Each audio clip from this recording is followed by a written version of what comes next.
And speaking of therapy, I may need it if this draft turns into Shedeur Sanders watch. Oh God. Oh God, please. Man, like somebody just take him early, man, and get that over with. Like, please, for the love of humanity, I do not want this to turn into an Aaron Rodgers situation. Yeah. Where like everybody in the green room is gone and it's just like Shedeur and Dillon and his Beijing. and it's painted on hairline. Waiting for, because we know like Shiloh's FA, right? Like Shiloh's getting invited to camps, and that's cool. I mean, but like, please, I just don't want it to turn into that, because then we're gonna hear all of these identity politic pieces by you name the reporters. It's a slew of them. It'll be all we know what this is really about, right? The black quarterback thing. And I just don't want it to turn to that. So please, at bare minimum, if like New Orleans can like take him at number 9 and like put us out of our misery, so it doesn't turn into where Shedeur's going, I would be more than grateful. Where do you see him? I mean, do you see him panning out and being an excellent NFL quarterback, or do you think the jury is still out on whether or not that'll happen?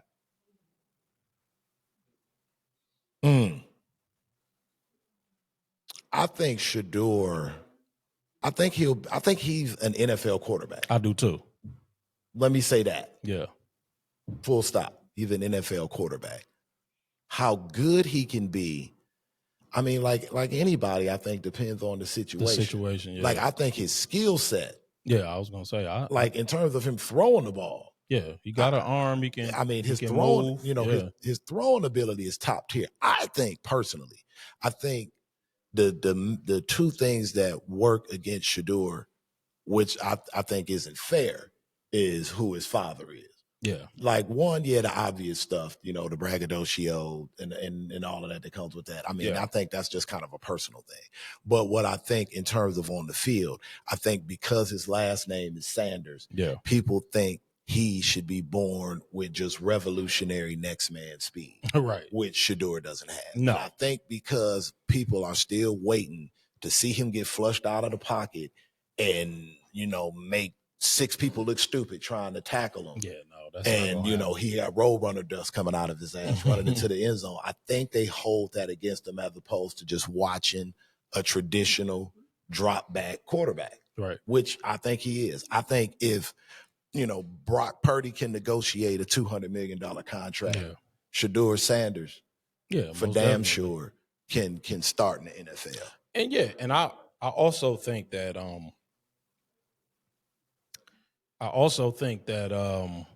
Shedeur can move. He's not a stiff in the pocket. Right, he can move. He can get again, outside. But I think you're right. They want to see Dillion. No, they want to see he's not Jaden Daniels throwing the ball. Exactly. Yeah, he's not Jalen Hurts. He's not that kind of running quarterback. But he can move, and like you said, I think that he definitely has an NFL arm. Oh yeah, for sure. I mean, I've seen that kid. He makes some throws. Yeah, on the move. Yeah, he makes some throws.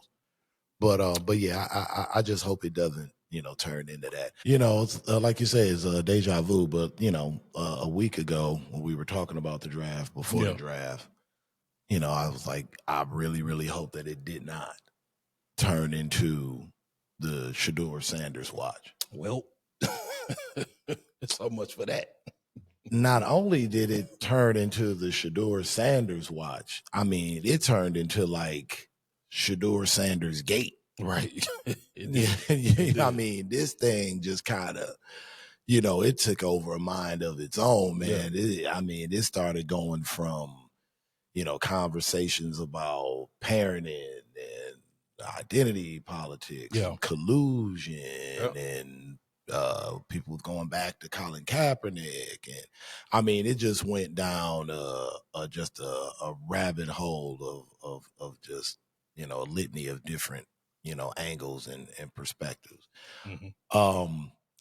Me personally, like we touched on last week, I was hoping that, Shedeur didn't get penalized for his father. Yeah. You know what I'm saying? I was hoping that didn't happen. I mean, reports have come out that, he didn't do so well, in some of the interviews, and, he wasn't prepared, I guess, with the Giants, with Brian Daboll and all of that, this, that, and the third.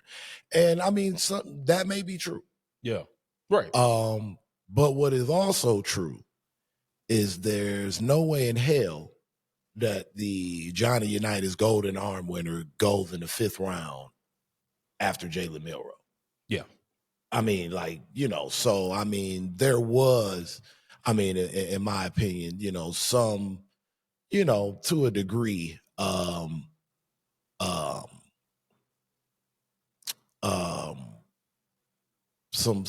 little bit of buck breaking. Yeah. You know what I'm saying? Like, they had to let him know that, and I don't think it was cool. It's certainly, like I said, I mean, 144 5th round. That was ridiculous to me. Yeah, absolutely. You know what I mean? Like, okay, late 2nd round. Yeah. If that's how you felt, okay. But for every team to pass on them 4 times, yeah, I think that was excessive.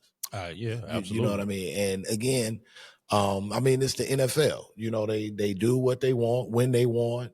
They put out whatever narrative they want to be out. Correct. And they drive it home. Yeah. And I mean, it's the same thing, happening again. Because the thing about it, what I found funny was that once Shedeur got drafted, the floodgates opened up on all the Colorado receivers. Yeah. Getting drafted. Yeah. Colorado had the most wide receivers get drafted out of any other school in the draft. Mm. And the floodgates opened up right after Shedeur got drafted. Yeah. So, I mean, to everybody that's saying, oh, don't be so quick to run to collusion. I mean, yeah. I mean, if it looks like a duck and it walks like a duck, I mean, it ain't a rabbit. Yeah. So, I mean, you work with that however you want to work with it. You know, I think the situation was foul. Yeah. I think instinctively, when you kind of see the recent history of like some of the things that go on with the NFL, you could be quick to say, oh man, they holding the brother down. Like, no, I mean, yeah, I'm sure that played a part of it, but you can kind of separate it from whereas, if you really sit down and dissect it, yeah, you could kind of see this coming. Yeah. But I don't think anyone saw to the degree. Yeah. You know what I mean? Yeah. That was the thing with me. I just think the 5th round thing was just super egregious. Yeah. And, just like over the top excessive in terms of, just like giving the young man his lashes, so to speak. You know what I mean? I didn't think that was cool. And, the prank calls and all that, that's another conversation. Yeah. That was ridiculous. I mean, well, you people don't be so quick to run to collusion. I'm sprinting right. there. It was definitely collusion. There's no question about it. Again, I will reiterate, if Shedeur Sanders filed a lawsuit, a collusion lawsuit, it wouldn't make it past depositions before the NFL will settle it. Right. Boomer Esiason came out and essentially admitted it. He said, the owners instructed executives and GMs to remove Shedeur from their draft board. Multiple owners did that. That's come out this past week. He said that. Wow. So there's no question that sounds like collusion. That it's collusion. I'm like, this was collusion. Now, again, I don't know that Shedeur should ruin his career and by filing a collusion lawsuit, because again, they will pay you a large settlement, but they'll also make you sign something that says, and we can continue to collude against you. Right. We're not going to stop the unethical behavior simply because you caught us doing it, because that's essentially what happened to Colin Kaepernick.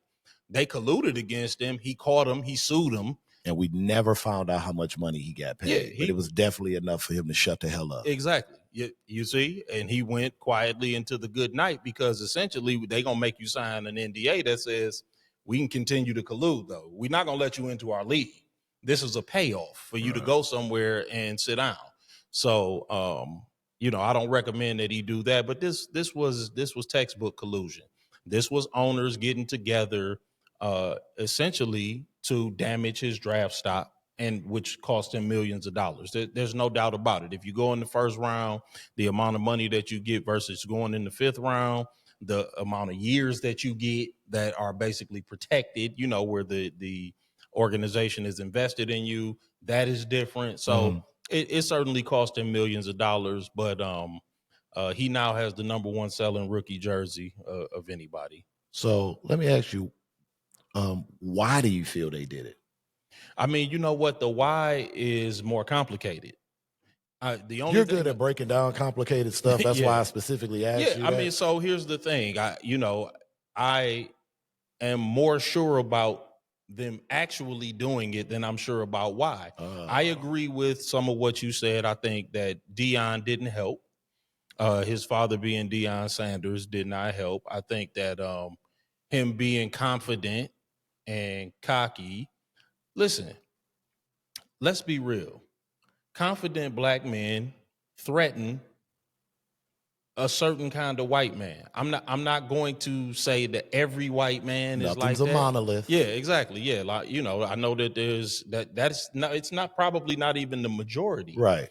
But I do think there is some truth. You just need a few to have enough influence. Correct. I get what you said. Yeah, I think a few, because there have been a few reports that he came in and he said, if you don't want to change the culture of your locker room, don't draft me.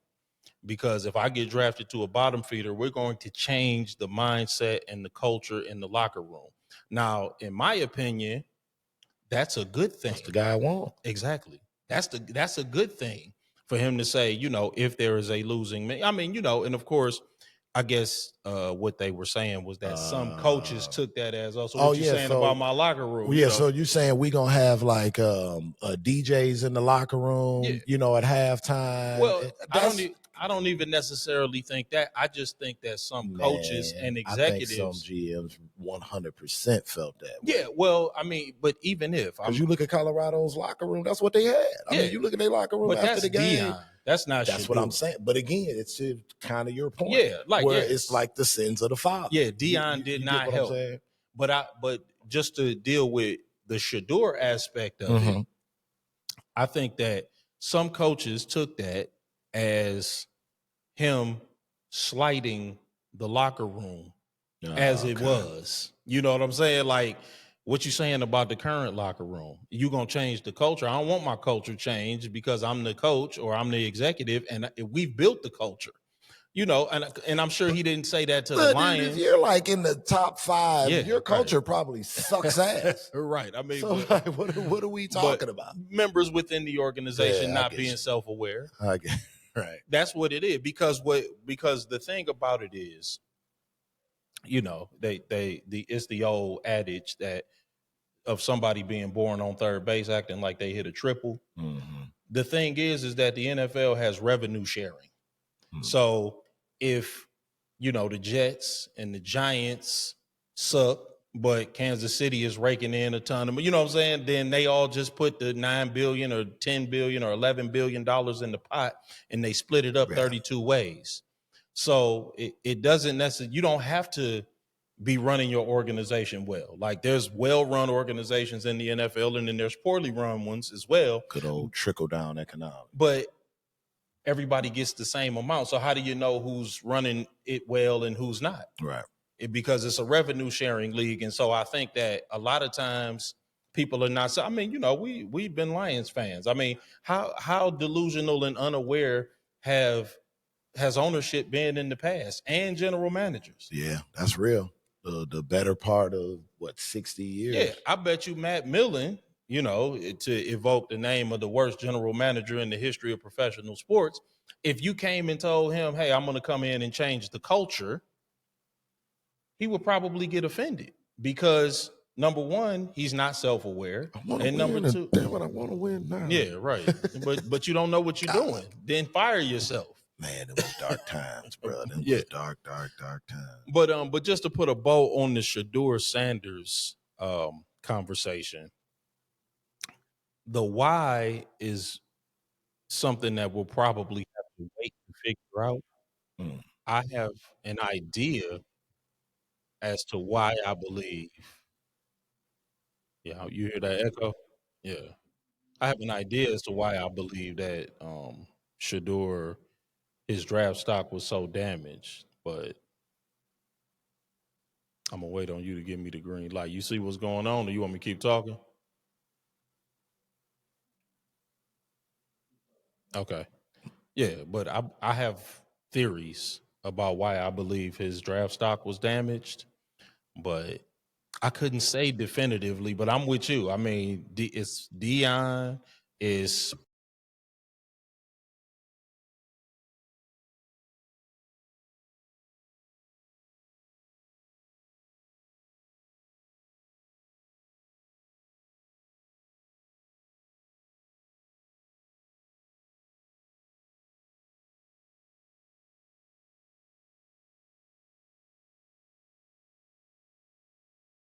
straight his throwing ability at all.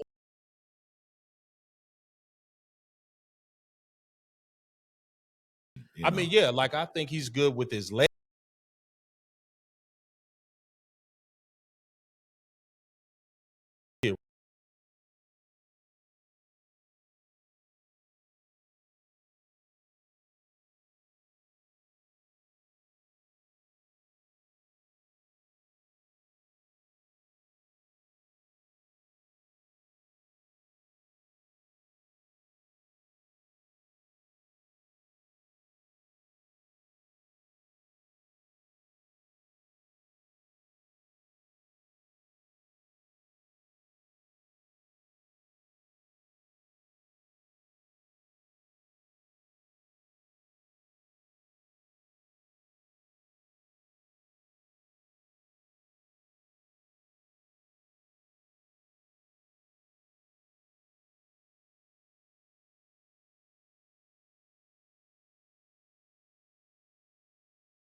Show Dion and his boy a lesson. Yeah.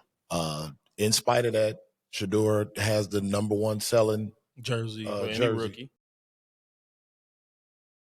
Definitely cheesing about that. Yep.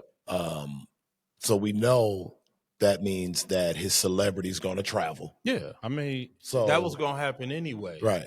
He's a household name essentially. Do you think if say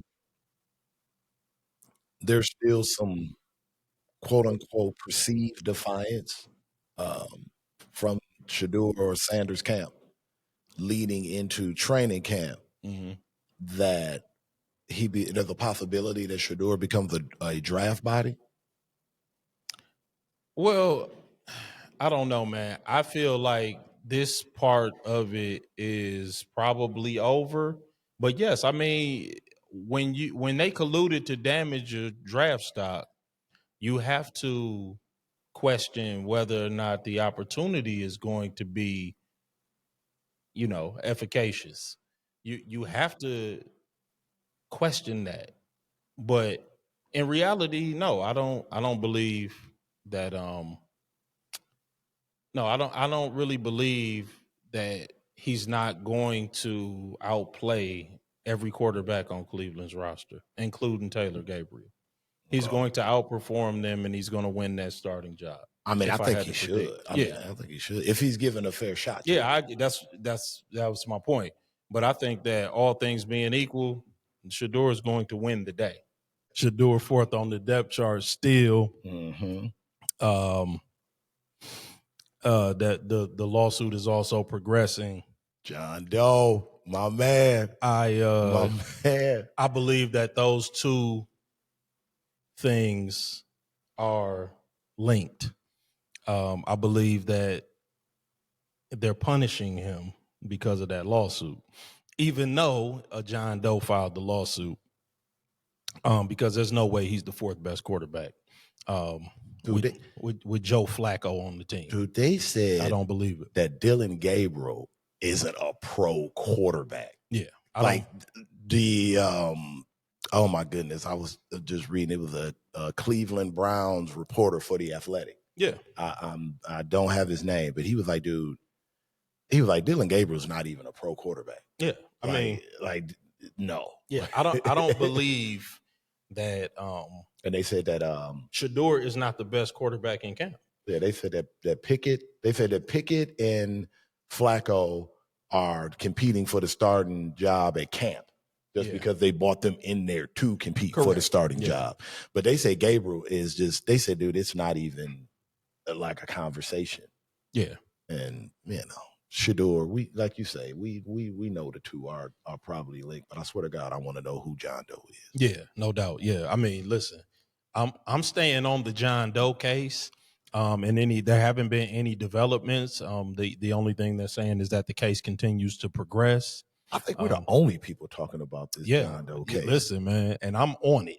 Listen, I'm on that. I'm looking for updates. I got an alert. I have an alert on that case. Every time there is progress on that case, I will know.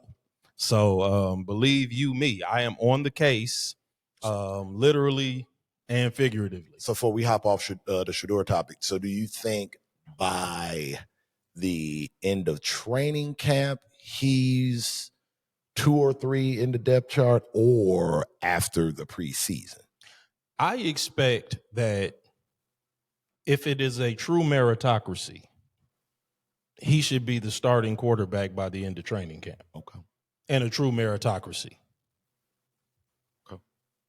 I agree. I agree with you. I don't believe that Kenny Pickett, Joe Flacco, or Gabriel is better than him from a skill standpoint. I think the only one that thinks they are is Joe Flacco. Yeah, I mean, but he 100 years old. Happy to be there. He our age.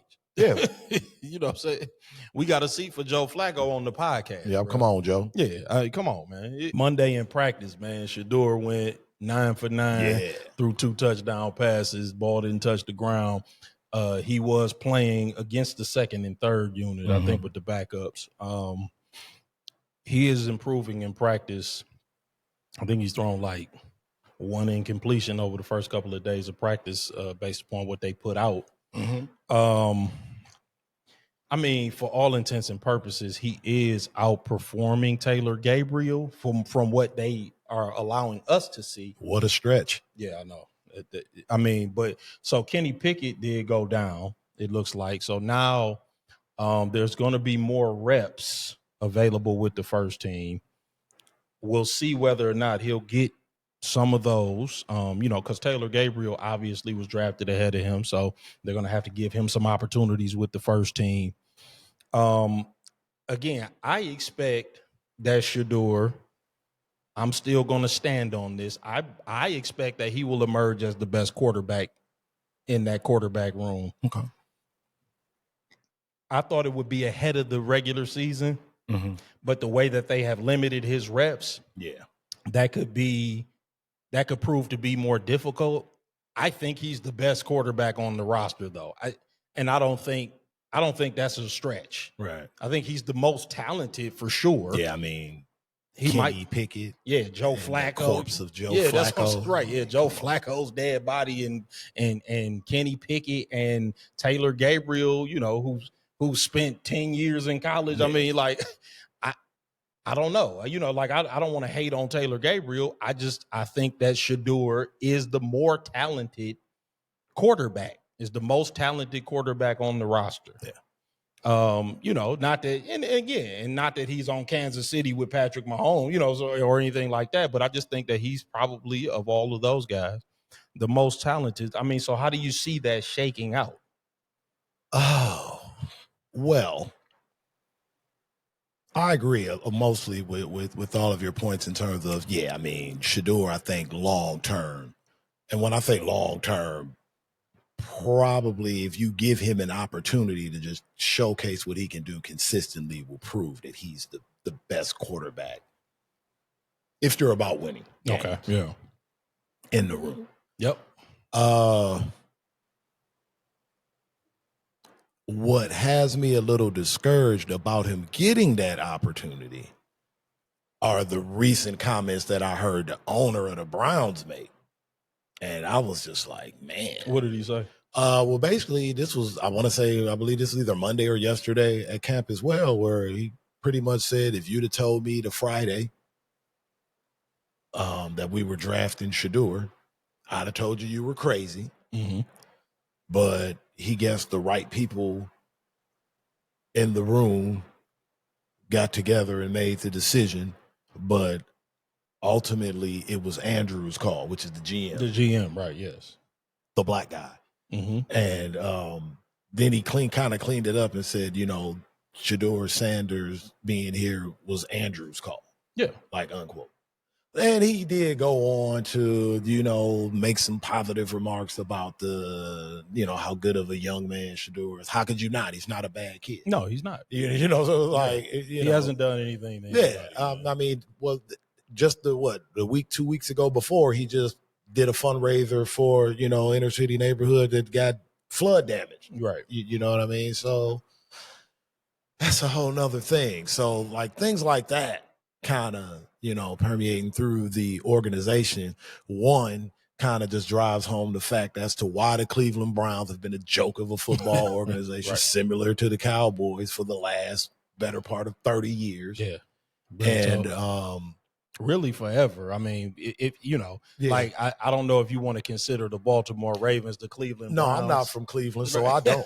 So, right. Let them hang on and cope. It's rough enough being a Lions fan. Exactly. You know what I'm saying? They can have that. So you know what, man? I want to touch on Penix being named the starter in Atlanta. Uh-huh. But I want to put a different twist on that, mm-hmm, because I want to talk about that quarterback. Before you do that, go ahead. One more, since we were talking about Shedeur Sanders. Yeah, go ahead. Yeah, finish that. Finish your thought on Shedeur. Knowing what we know now about Dillon Sanders, right? Can we now give the kid a little more credit for the mental toughness? Right.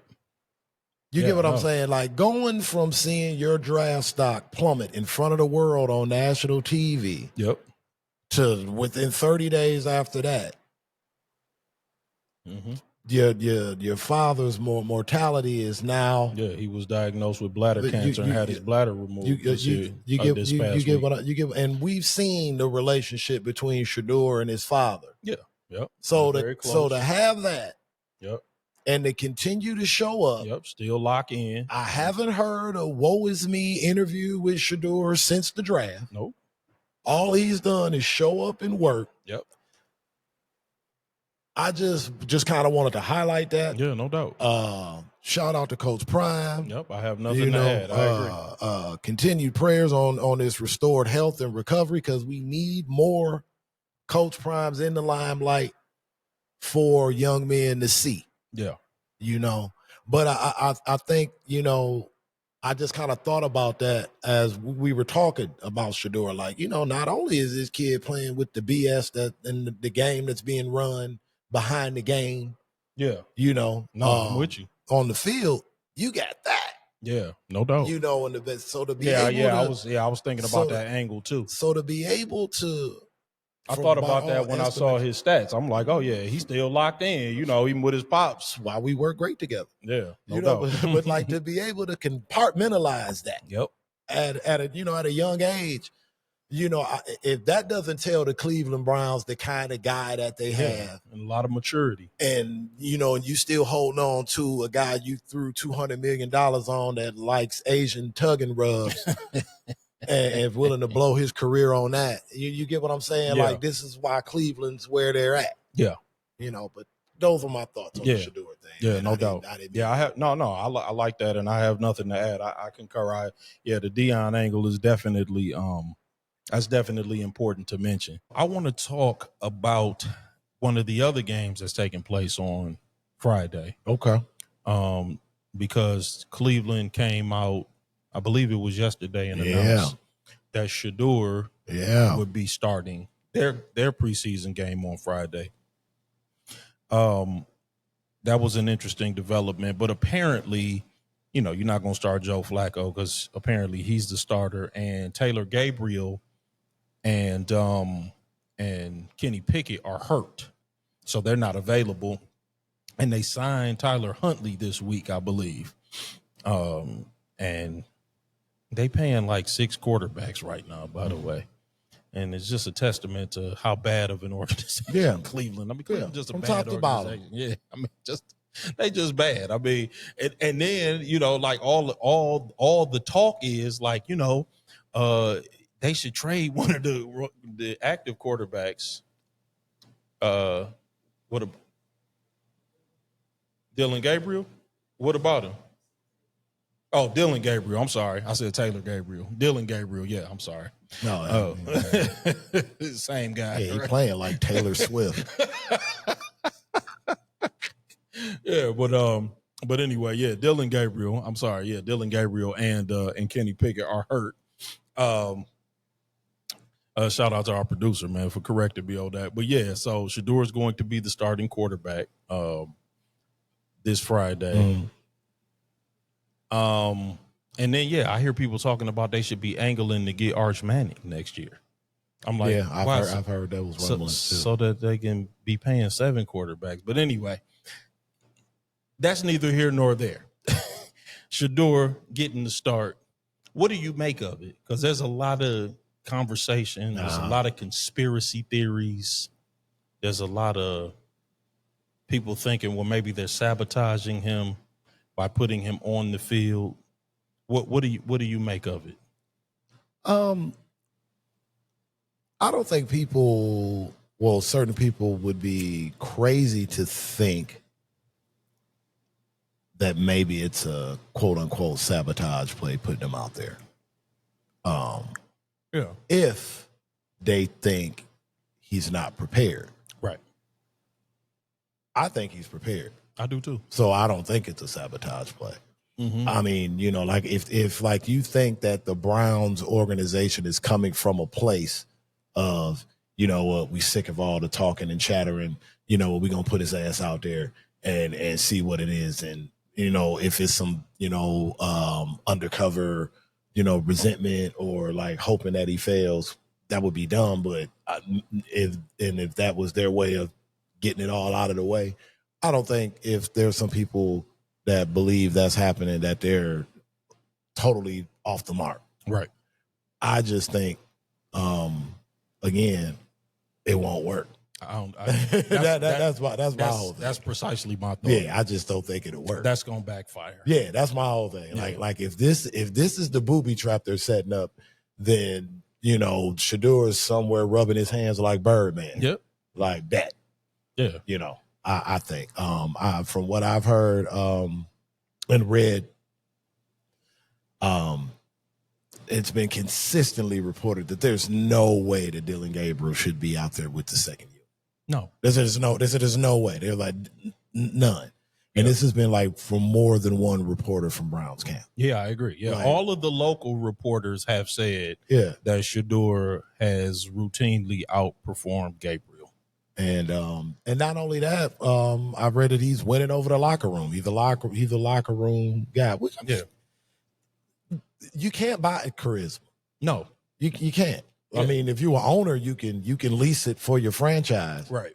But the trade itself on your person, you either and I mean, come on, man. The Sanders, they got it in spades. Yeah, I mean, that's it's just a byproduct. And the bottom line is. And again, I said this the week that he was drafted or the week after. And I'll continue to say this. He will emerge as the best quarterback. You said it. In the Browns room before training camp is over. You did. Now, my thought at the time is that will result in a week 1 start. Maybe it won't. Because, you know, to your point, it is entirely possible that there are people in the organization that don't like him. You know, maybe not him personally, but don't like the idea of him. Right. There was obviously controversy around him being drafted. Right, for sure. And would people try to sabotage his ability to thrive in that situation, in the Cleveland Browns uniform? Of course. I mean, you've seen people struggle to be right, even in the face of overwhelming evidence that they're wrong.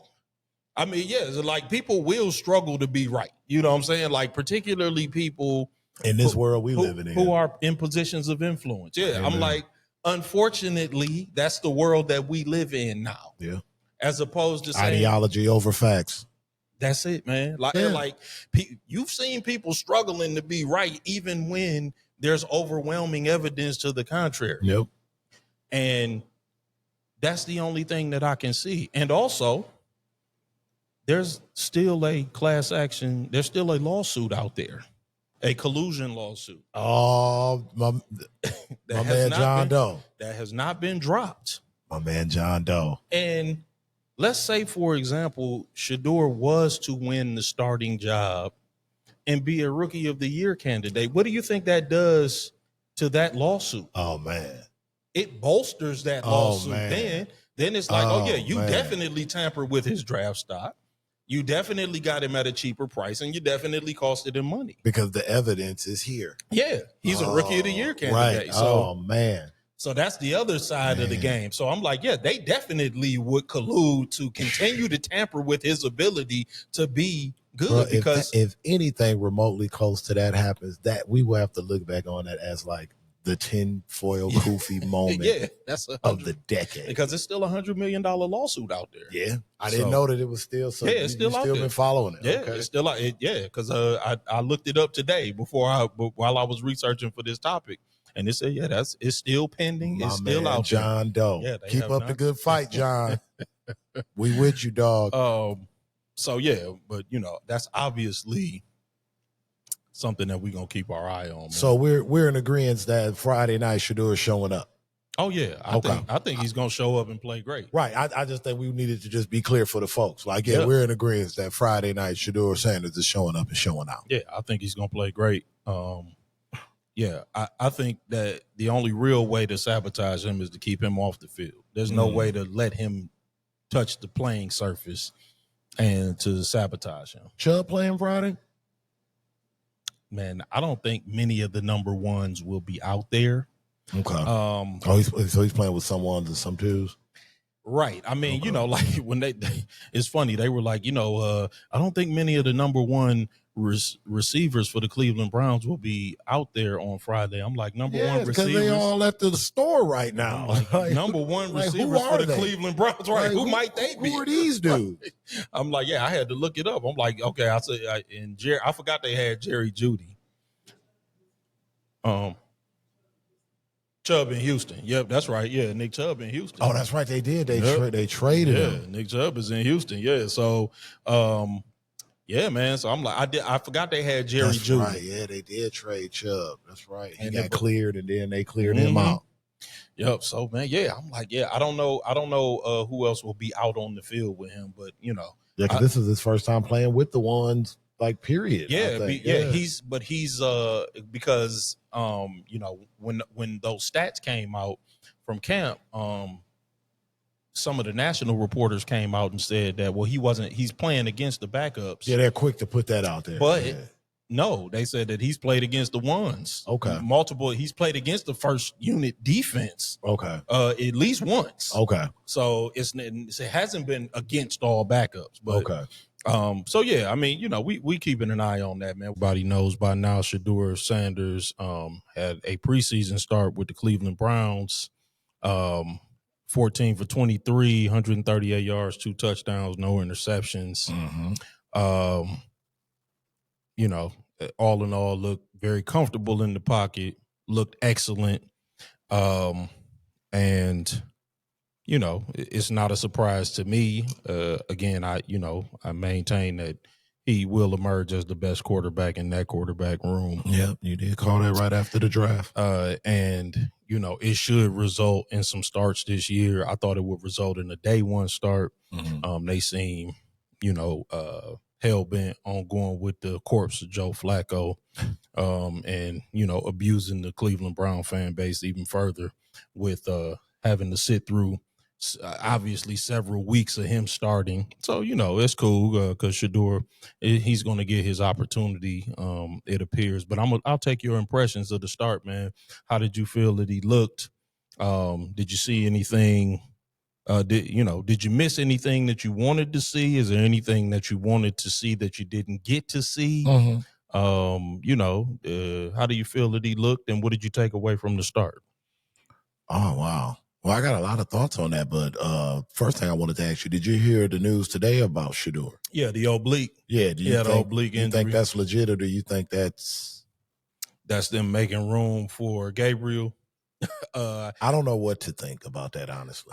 I think it's legit, but I don't think it's serious. Okay. It doesn't sound serious, but again, I'm not on the ground there at Cleveland Browns camp, and I haven't read a lot about it. It was just kind of breaking when we were getting in here. So, yep.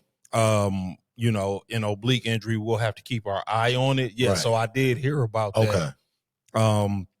Because I think he was set to start the second preseason game as well. Right. And then all of a sudden there's this oblique injury today. Following the day after the Dillon Gabriel photo on the sideline with the gas face. Yeah. And then all of a sudden, he had to be held out of practice today. Yeah. So, I'm not sure what to make of that. Perhaps, he just tweaked his oblique and hopefully, it's not anything serious that'll hold him out for any extended period of time. But let me put another spin on it, man, since you did ask me that question. Ooh. I certainly hope that it results in the Dillon Gabriel start. Okay.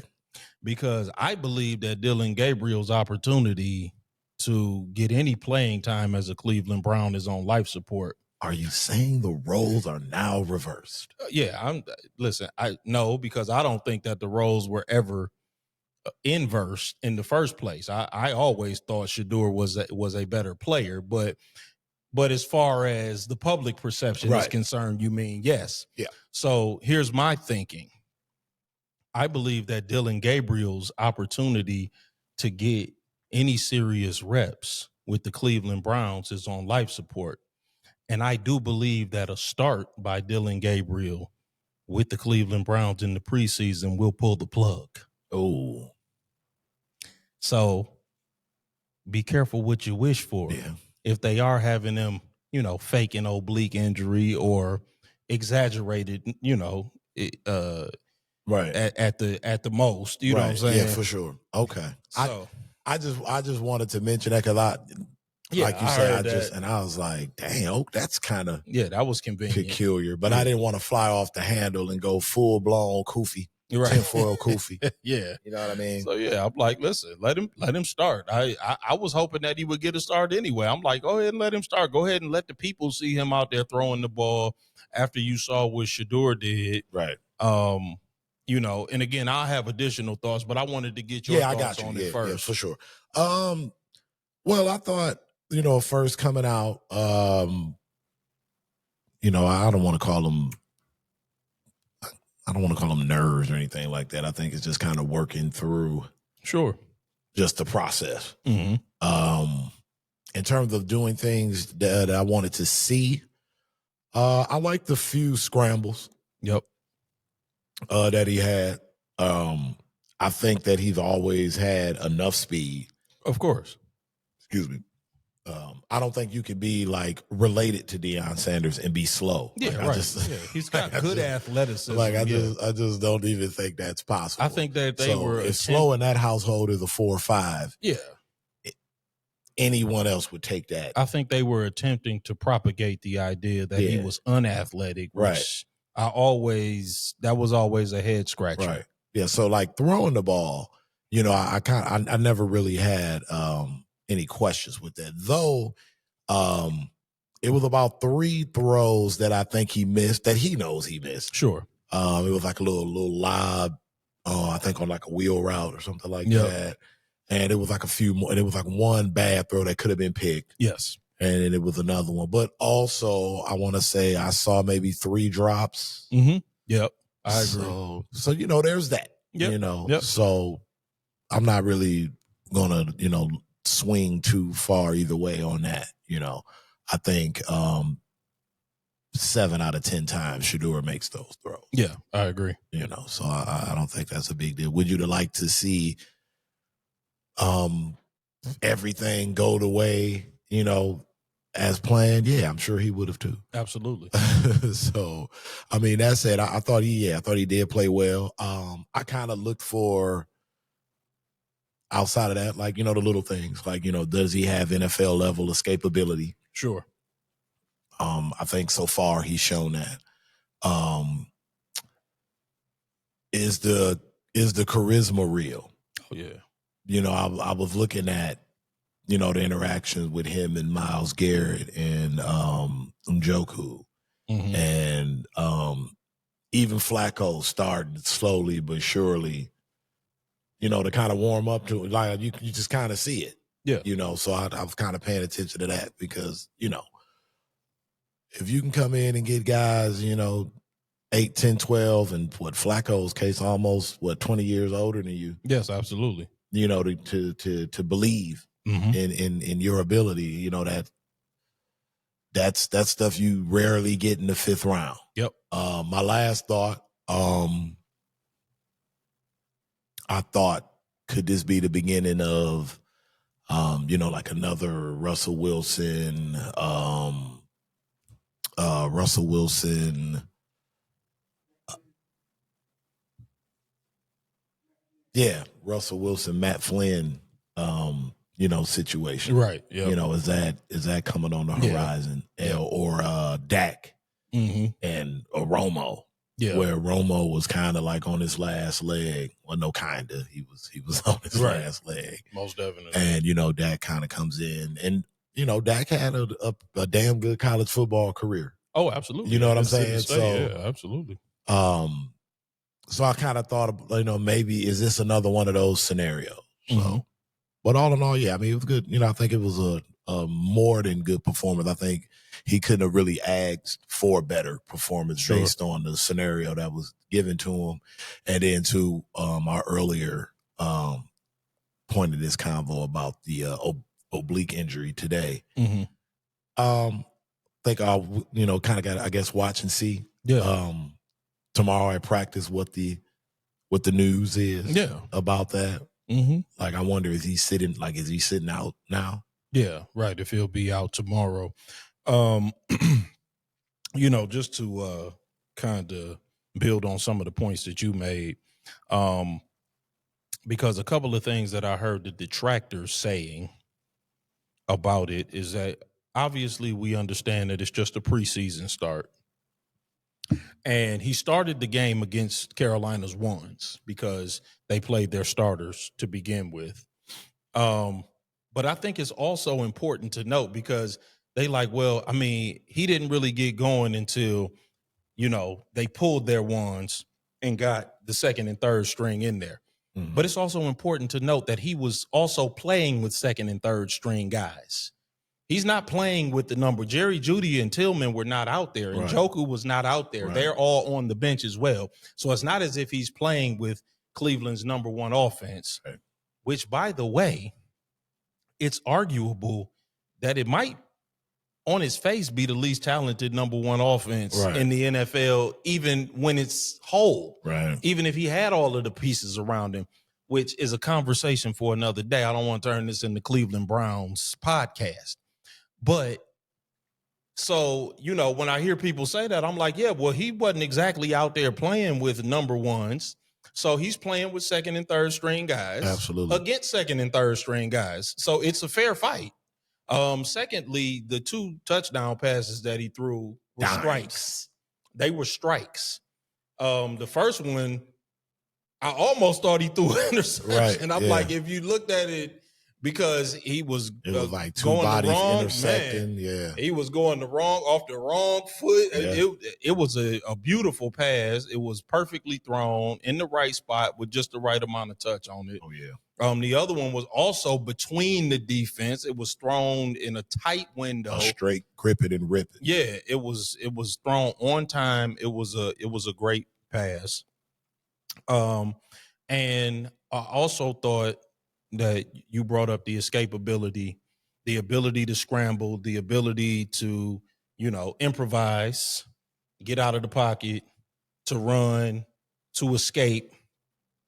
That also, again, I never bought into he's slow, right? He can't run, he doesn't have any speed. Like, that was all just weird. Those were weird talking points to me the entire time. Right. And I think he's got, like you brought up the traits. I think he's got really good quarterback traits. He's got good leadership ability. He's smart. He's going to be able to learn the playbook. His father was an NFL player. He's obviously been around NFL players his entire life. He's not going to have a difficult time picking up on NFL terminology, NFL lingo, NFL offenses. That's all going to be second nature to him because he's been around the NFL and NFL players his entire life, and he's been well schooled in that culture. Yeah, absolutely. So, I don't want to belabor the point too much. Right, I get you. But no, I mean, you're 100% right. Yeah, but it was an excellent outing for him.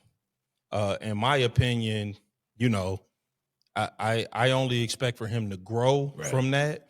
And I don't think that those are guys that he had gotten a lot of reps with. Right, exactly. That's my final point.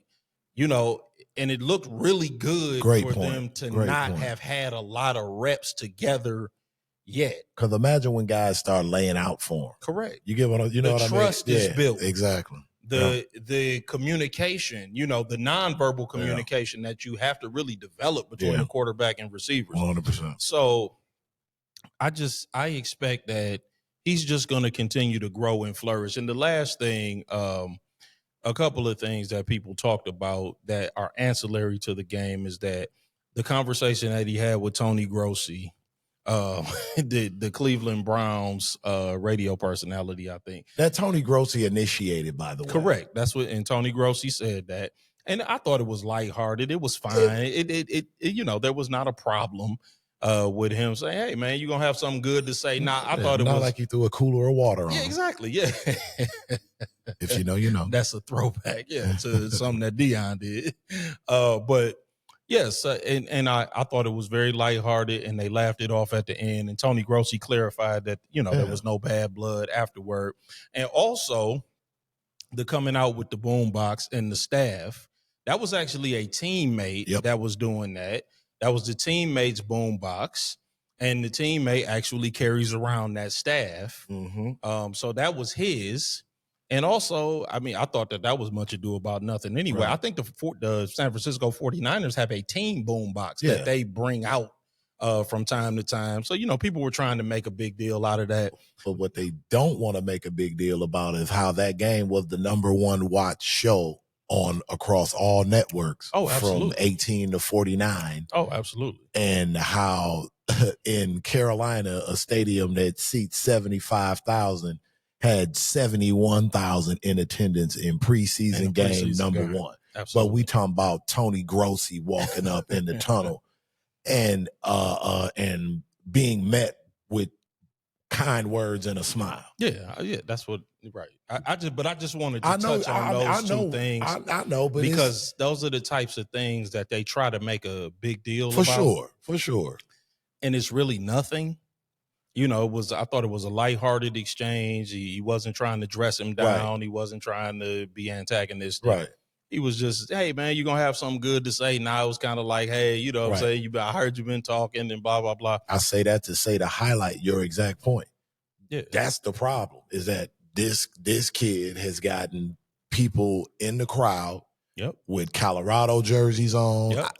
I seen old red Atlanta Falcon Deion Sanders jerseys being waved in the crowd. Because you got to remember, before the Carolina Panthers had a football team, right? You had to choose between the Atlanta Falcons or maybe the Washington Redskins at the time, the now Commanders. Yep. You know what I mean? Because the South really didn't have a plethora of football teams to choose from. Or the Buccaneers. Right.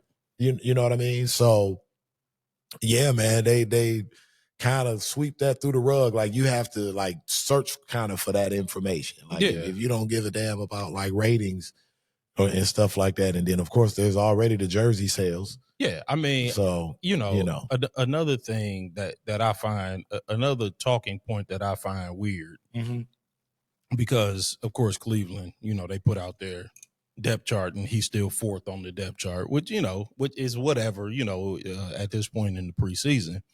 But then I hear the pundits talking like, see, this is why you didn't want Shedeur Sanders. A lot of people were reluctant to draft him. Oh, that part. Yeah, because, this creates a distraction now that he's had a good preseason game. And no, what creates a distraction is when you draft him out of position. See, had you drafted him when he was projected to be drafted, then you could just list him properly on the depth chart. Yep. This is what happens when you collude and you damage his draft stock. And then you draft him out of position. And instead of looking like a 5th round pick, he looks like a 1st round pick when you start him in the preseason. And then you have to answer questions about why he's sitting behind a 3rd round pick who actually looks like a 3rd round pick. At best. At best. This is the problem. The problem is not Shedeur. The problem is not him creating a distraction. The problem is that you did something underhanded, or something underhanded was done. Yeah, period. And then you have to explain, oh yeah, we did something underhanded, and now something underhanded is backfiring, because now, oops, he don't look like a 5th round pick. He kind of looks like a 1st round pick, maybe a 2nd round pick, but he looked better than the 3rd round pick is the point. And he looks better than Kenny Pickett. Right. He looks like he could be a starter. Yeah. He looks like he might be contending for the starting job. And we might even have to fake an oblique injury so that people stop talking about how come he's still showing up 4th on the depth chart. No, that's of your own making. And I'm not talking about the Cleveland Browns now. I'm talking about the NFL. Right. This is of your own making. This is not him creating a distraction. All he did was go out there and do what he was supposed to do. This is not him creating a distraction. This is you creating the distraction when you do something underhanded. Yep. But I digress. We have to continue to follow up on this Shedeur Sanders situation. I know it feels like we might be beating a dead horse. This is turning into the Shedeur Sanders network. But Dillon Gabriel did get a start this past week. He didn't look terrible, but he had a 72 quarterback rate, and he turned it over a couple of times, including the pick 6. And of course, he made the infamous quote that there are entertainers and there are competitors, and of course, he's the ultimate competitor. He didn't look very competitive after he threw that pick 6. He kind of jogged toward the sideline. He didn't really make all that much of an effort to tackle the guy who he actually threw the ball to. That's another conversation. Tape don't lie. In Cleveland, there's still a lot of consternation about who the backup will be. They have named Joe Flacco as the day 1 starter. I'll take your thoughts, though, man, on the Cleveland Browns backup quarterback situation. Why is there no definitive backup as of yet? What more do they need to see? Shedeur has been the best quarterback in camp. He's even been better than Joe Flacco, in my opinion. But of course, we pretty much figured that Joe Flacco would start the season. Right. Why the delay? In your opinion? Because, this is what Cleveland's been doing since 1999. That's as good an answer as any. Why waste brain cells and thought power on, a franchise that certainly doesn't waste or use any of theirs? Because, this is just getting dumb at this point. And it's like, did Dillon Gabriel take a shot at Shedeur, or was it really at the media? Blah, blah, blah. Either way, bro, you're a pro. Don't put it out there. Yeah. He took a shot at Shedeur. Can we stop playing? Why? What are you doing? Come on, man. It was so unnecessary. But, that's and unprofessional. I mean, that's probably something he ear hustled from Dan Lanning's office, right? Last year, because back when Bo Nix was there, we don't play for clicks. Yeah. So Sanders is like almost like a brand. I mean, they know almost like a brand. It is. Sanders is a brand, and there are certain characteristics associated with it that I guess some football purists are uncomfortable with, let's say. Yeah. So, I mean, if Shedeur isn't the backup, I mean, what are they going to do? Are they going to cut him? Are they going to keep 4 quarterbacks? I mean, you asking me? I mean, I just again, see, this is what happens when you try to think like a dummy. It's like you've got a 3rd round pick, a 5th round pick. Kenny Pickett.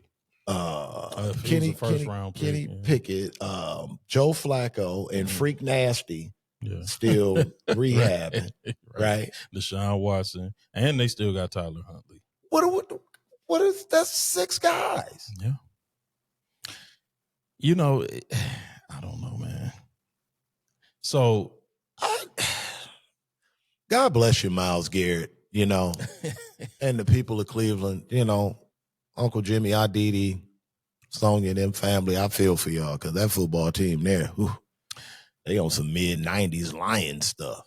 So we briefly touched on the documentary about Jerry Jones, the gambler. Oh, yeah. And while I couldn't bring myself to watch any episodes, I did read a couple of reviews about it. Oh, okay. Because I just don't much care for the Jerry Jones saga. Yeah. But the couple of things that struck me about the reviews that I read is that when Jerry Jones first acquired the Dallas Cowboys franchise, he was extremely decisive. Mm-hmm. Even with the Herschel Walker trade, hiring Jimmy Johnson, even when he fired Jimmy Johnson. Yeah. Right. He was extremely decisive, and it was impressed upon me that very successful football franchises, that's really a touchstone of those franchises, that they are decisive. Mm-hmm. I say that to say the Cleveland Browns, 6 quarterbacks, still ain't named a backup. How many quarterbacks you need to look at? How many do you need to figure out who's your backup? And that's why the Cleveland Browns are the Cleveland Browns. And people are like, I mean, Shedeur has been the best quarterback in camp. They can't mess this up. Yes, they can. I mean, Bill Belichick used to coach for the Cleveland Browns. I mean, man, listen. They can mess anything up. If Kenny Pickett hasn't done anything to separate himself from a 5th round pick and a 3rd round pick, then guess what Kenny Pickett is? Cut. Yeah, I mean, he's cut. They won't be decisive. He's cut. This is what I'm saying. But that's decisiveness. Like, what year are we on with Kenny over here out of Pitt? This is decision making. Like, he's cut. Yeah, but that's you talking about being decisive. I just don't understand. Franchises do. I mean, I get what you're saying, but it's like, again, when you force me to think like it really becomes frustrating. Because it's like, what are we doing? Like, how much more? Being unsuccessful. That's what that's what they're doing since 1999. Exactly. This is what this is what I'm explaining. Since 1999. Since before that, I mean, Bill Belichick was the coach in the mid 90s. Mm-hmm. He went 11-5 and won a playoff game. They fired him. Mm-hmm. That's too much success. So the Eric Metcalf. Yeah, right. That's what I'm saying. I'm like, they specialize in being indecisive, bro, and unsuccessful. No arguments for me. And don't get me wrong, like I was a Lions fan for 40 years. Yeah. We just figured it out. We just figured out that successful You look at Philadelphia. One of the gold standards in the NFL right now. Carson Wentz didn't work. Decisively got rid of him. Doug Peterson won a Super Bowl, but he wasn't working. Decisively got rid of, you know what I'm saying? Like But the Lions, they were running it like on some, eventually it's going to be our turn. Yeah. Like somebody had to get in there and be like, no, this isn't working at all. None of it. You see the decisiveness in the new regime. They are decisive. Shout out Martha. Yeah, no doubt. Shout out Martha. Shout out Dan Campbell. They're decisive. They even if you don't like it. Because did I want to give Aleem McNeil $98 million? Not necessarily, but at least they was like, this is our guy. And to your point, say what you want about Dan Campbell. He's got the whole damn league going for it on fourth down. Yeah, listen, man, decisiveness. This is what we do. This is who we are. We are decisive. And that is how you have success. By being decisive. Indecision, not successful. That's why Cleveland is who they are.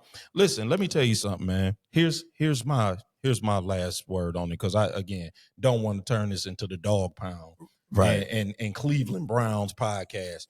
But the best thing that could happen to Shedeur is for the Cleveland Browns to be the Cleveland Browns, and they just cut him. Yep. Because I would love to see him go to the Rams. If I was the Rams, I'd be banking the call right now, because the rumblings out of the Rams organization is that Matthew Stafford's back might be a little bit worse off. And he's 37. Yeah. And so, man, I would love for Shedeur to get with Sean McVay. To live and die in L.A. A quarterback guru, to be out in Los Angeles. With Puka? Yeah, Puka, with Devontae.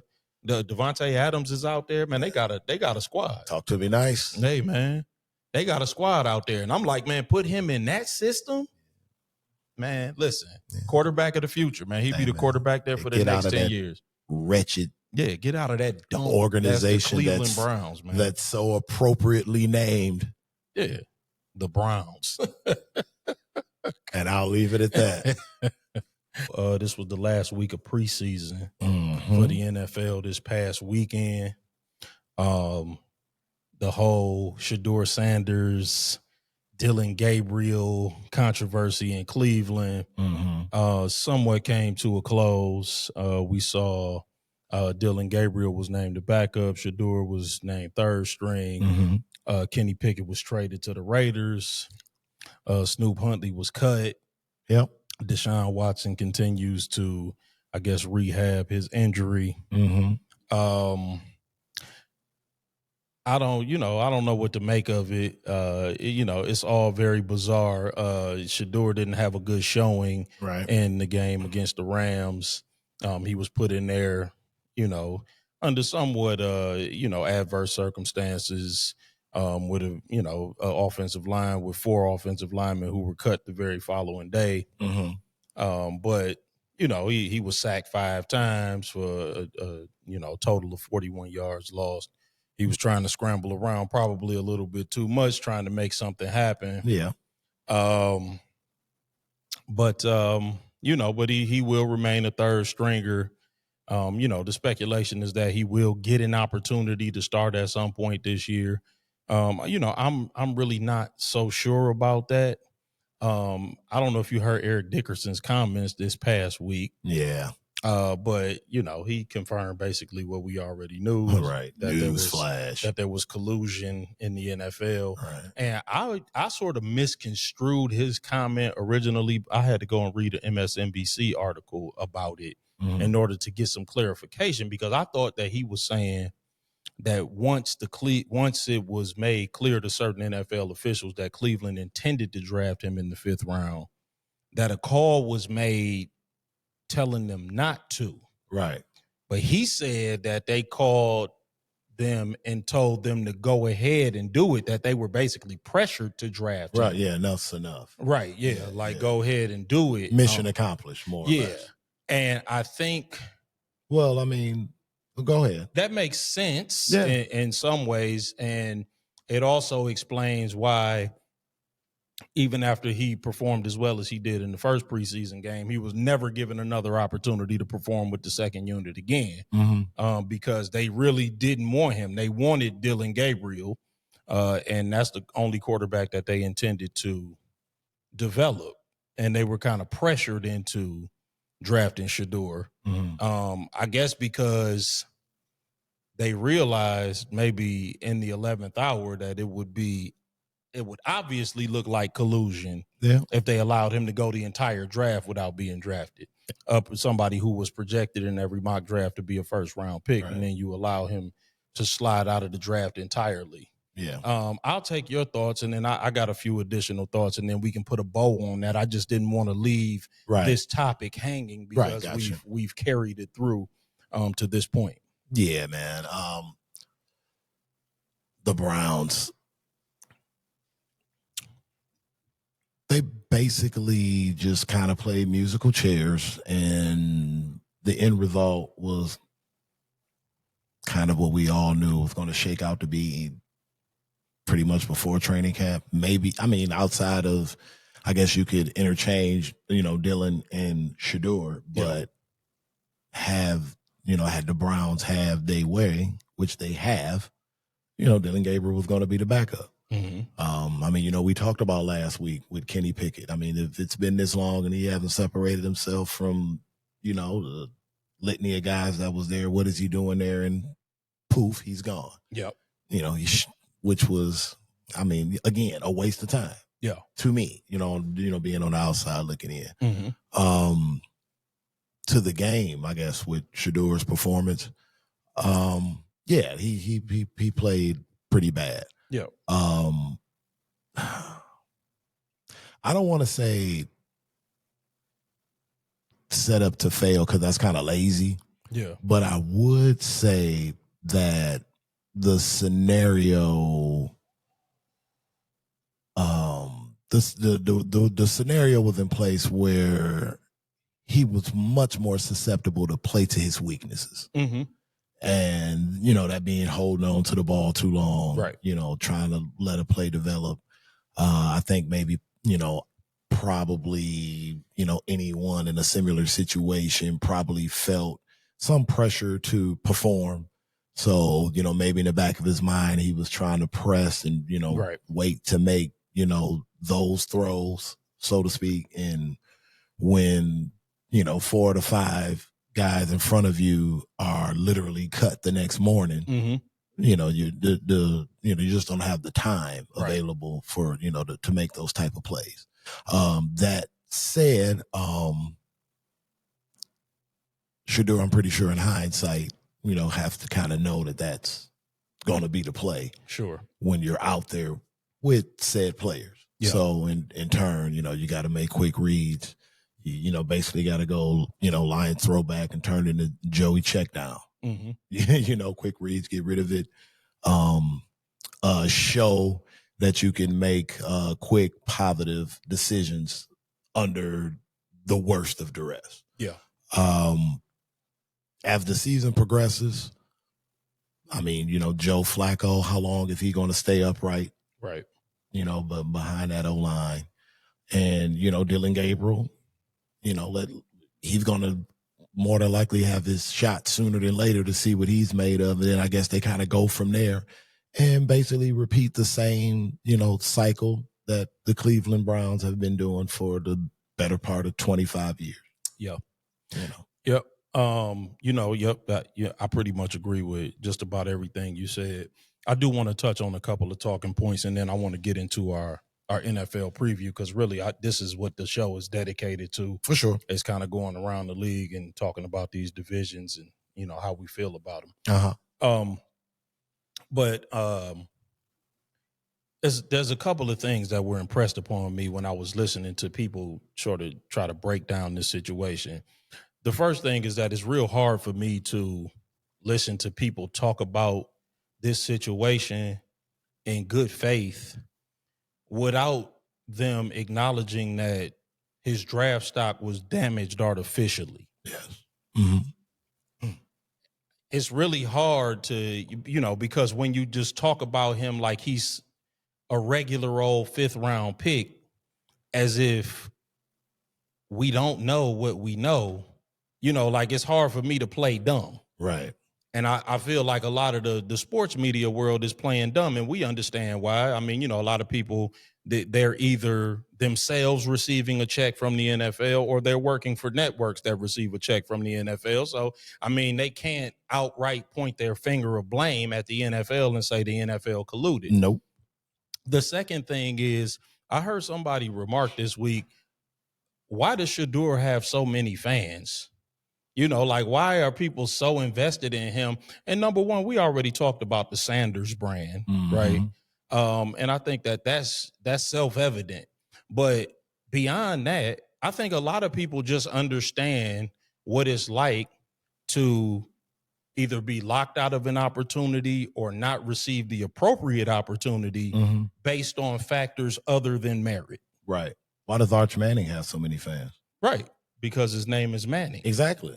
Yeah. He's a part of a brand, and I mean, he can ball. But also with Shedeur, people understand that his opportunity, he hasn't received the appropriate opportunity based upon something other than merit. Right. No matter what you believe to be the situation. Right. His draft stock was damaged, whether you believe that it was done artificially or you believe it was done because people just decided to pass on him, or there were conversations had, whatever. People believe that, and so people tend to rally behind the underdog. Right, so you're saying most people at some point in their life got screwed over. Of course. And they see it, and and they see this for what it is. Yeah, regardless of race, gender, like people just can relate to being messed over out of an opportunity, irrespective of their walk of life. 100%. They know what that's like. Right. And then I guess the final thing that I will say is that I just think that Shedeur, he, for the most part, made the most of the opportunities that he was given. They did make sure that he never got an opportunity to display that again with the tubes. Right. I'm not going to attempt to get into Kevin Stefanski's head and figure out why that was the situation. Because it's anybody's guess, and I don't want to intimate anything on him because I wouldn't want anybody to do that to me. Yeah. He hasn't said anything overtly, so I won't intimate anything into his thinking. Yeah, ask Baker Mayfield about Kevin Stefanski. Right, but we do know that the Browns organization has been known to get it wrong in the past. Again, we talked about they had Bill Belichick for 4 years. This was before he was the Patriots head coach. He went 11-5, won a playoff game. After the following season, he was fired. They had Baker Mayfield for 4 years. They end up getting rid of him for basically nothing. Or Odell Beckham Jr.'s father. Yeah. Last year, Baker Mayfield threw 41 touchdown passes. So we understand that the Cleveland Browns have been known to get it wrong. So we will see what comes of this situation. And again, we'll continue to update you as developments happen. And is that it for the Cleveland Browns? Outside of, NFL like prediction talks, but like, can that please be it?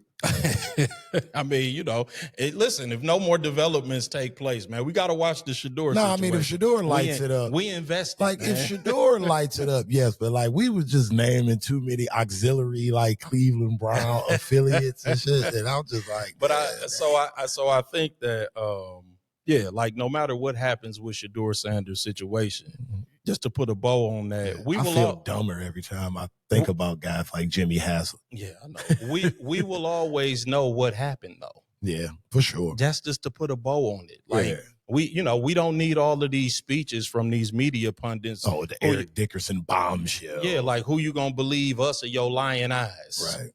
Like, no, we saw what we saw. We know what we saw. We know what we saw in the first preseason game. We realized that he was never given the same opportunity again, and we know why. Right. So stop trying to tell us, but you didn't really see what you saw, and everybody else knows better than you. No, the Cleveland Browns don't know nothing. And no, we don't trust them because we've seen them botch Bill Belichick, the greatest coach in NFL history. And we saw them botch Baker Mayfield, a quarterback who threw 41 touchdown passes last year. No, we don't trust them. And we won't trust them. And we saw them give Deshaun Watson $228 million guaranteed dollars. We've seen them do dumb stuff over and over again. What do you mean trust the Cleveland Browns? No, we don't trust them. They do dumb stuff. And yes, do we think we know more than them? No, but we seen them do dumb stuff. And we know they got a track record of doing dumb stuff. So, yeah, stop it with the Easter speeches trying to tell us that we don't know what we seeing and they know better than we do. Not really. They've been known to do some dumb stuff. So on that note, we'll transition. I want to touch on the Cleveland Browns, man, unfortunately. Well, I'm not gonna say I want to touch on them. I feel like we should, man, because that's a developing story. More shenanigans in the NFL landscape. Obviously, they traded Joe Flacco last week, and he started for the Cincinnati Bengals, and and then it was assumed that Shedeur would be named the backup.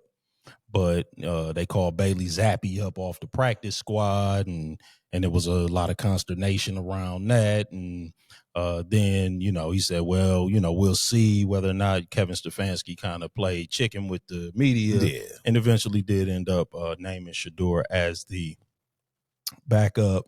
But, there was some weirdness around practice.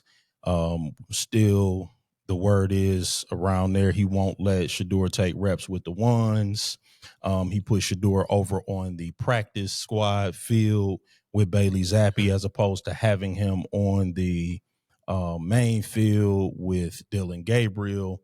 There's a lot of weird behavior, a lot of odd stories coming out of Cleveland about the way the quarterback situation is being handled.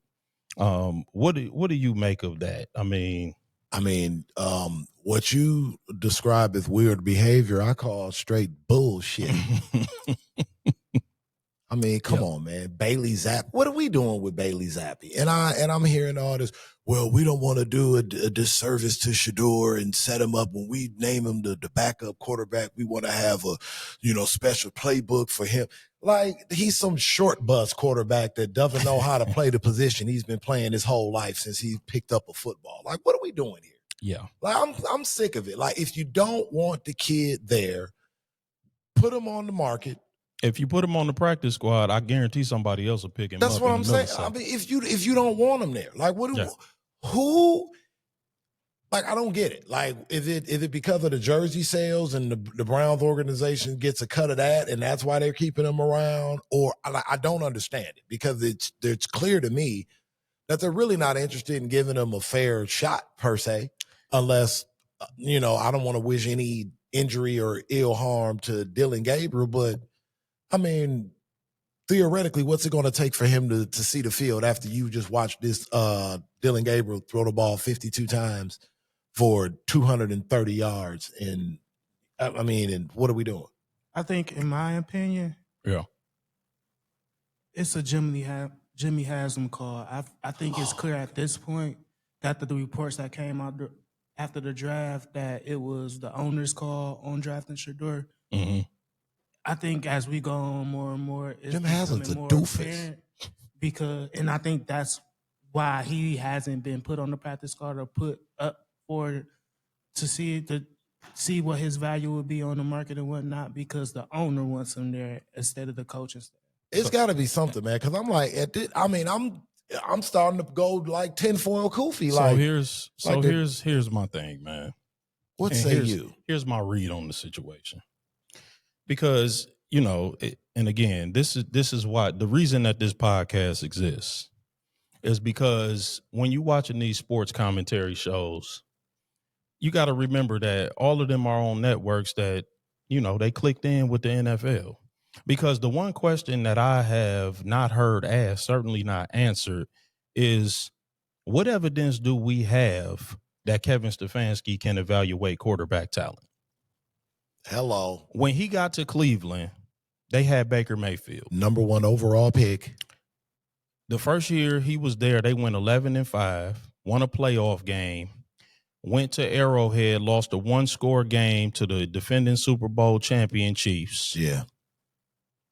The very next year, they traded Baker Mayfield for a conditional 5th-round pick, right? So you don't trade somebody you think can play for a conditional 5th-round pick, right? And then that's the first. Let me cook for a second. Go on and cook. Then you were a part of the brain trust that brought in Deshaun Watson, gave him $228 million guaranteed, right? You don't give $228 million guaranteed to somebody who you think can't play, right? So you thought Deshaun Watson can play. Fast forward to this season. At the start of this season, and Mike Tomlin just called him out for this, by the way, told us Joe Flacco was good enough to be your day one starter. As the Cleveland Browns quarterback, Joe Flacco had a 55 quarterback rating and led the league in turnovers, right? Unceremoniously, he was traded to Cincinnati. So that's 3, right? So Baker Mayfield, you told us he couldn't play, he can. Deshaun Watson, you told us he can play, he can't. And Joe Flacco, you told us he can play, he can't. Right? So that's 3. Now let's talk about the current quarterback situation. We got Dillon Gabriel, we got Shedeur Sanders. You telling us Dillon Gabriel can play, and you telling us Shedeur Sanders can't play. As far as I'm concerned, Shedeur Sanders is on the right side of history, where your track record is concerned. And I'm confused why everybody is confused about why the fan base is questioning Kevin Stefanski. Kevin Stefanski has illustrated no ability to, he hasn't demonstrated to anybody that he can assess quarterback talent. And by the way, over the past 23 games, Cleveland has scored over 20 points three times. Yeah. 3. And they had the number 5 pick in the draft this past season. They took a defensive tackle. Jackson Dart was on the board. He was there. And everybody might say, hey, nobody had Jackson Dart assessed that high. Hey, guess what? We not here to assess. He is. That's his job. He's supposed to be evaluating talent.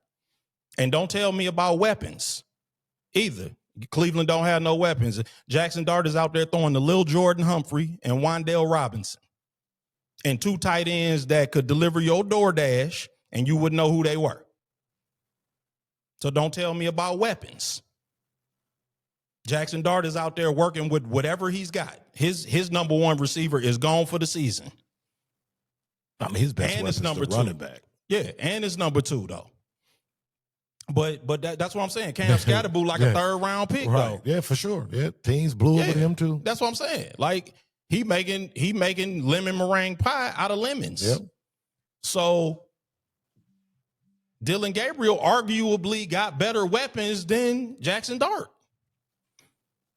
You chose to take a defensive tackle with the number 5 pick, knowing that you had scored over 20 points 3 times in your last 23 games. You knowing your offense was challenged, and your defense was actually a strength. You actually got a real number 1 corner, the best edge rusher in football, and you decided to go defense first.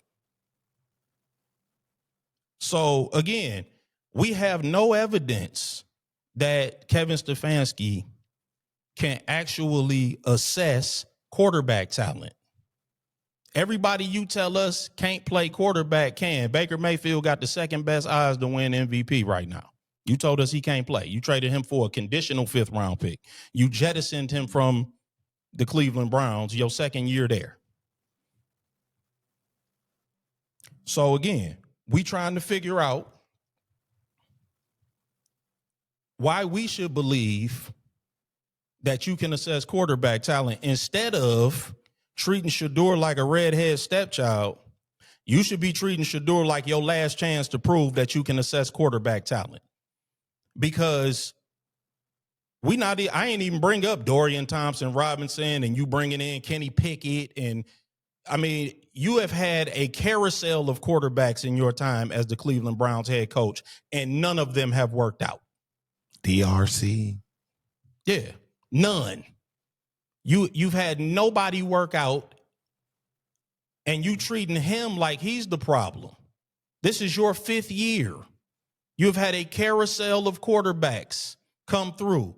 You should be treating Shedeur like your main man because he's your last chance. Dillon Gabriel doesn't appear to be it. You don't have no more rope. You think they're going to let you in on the next quarterback selection? In Cleveland? Absolutely. Right. Why should they? Right. I mean, that's what they do. Like, what do you mean? Like, I mean, yeah, they from the 99 and the 2000, they've been doing this, man. It's right. what they do. But why would they? Why would they let you in on their quarterback selection? You've demonstrated no aptitude to pick a quarterback. None. The only good quarterback you ever had is playing for the Tampa Bay Buccaneers, playing MVP level football. And you saw him every day in practice. His arm didn't get stronger.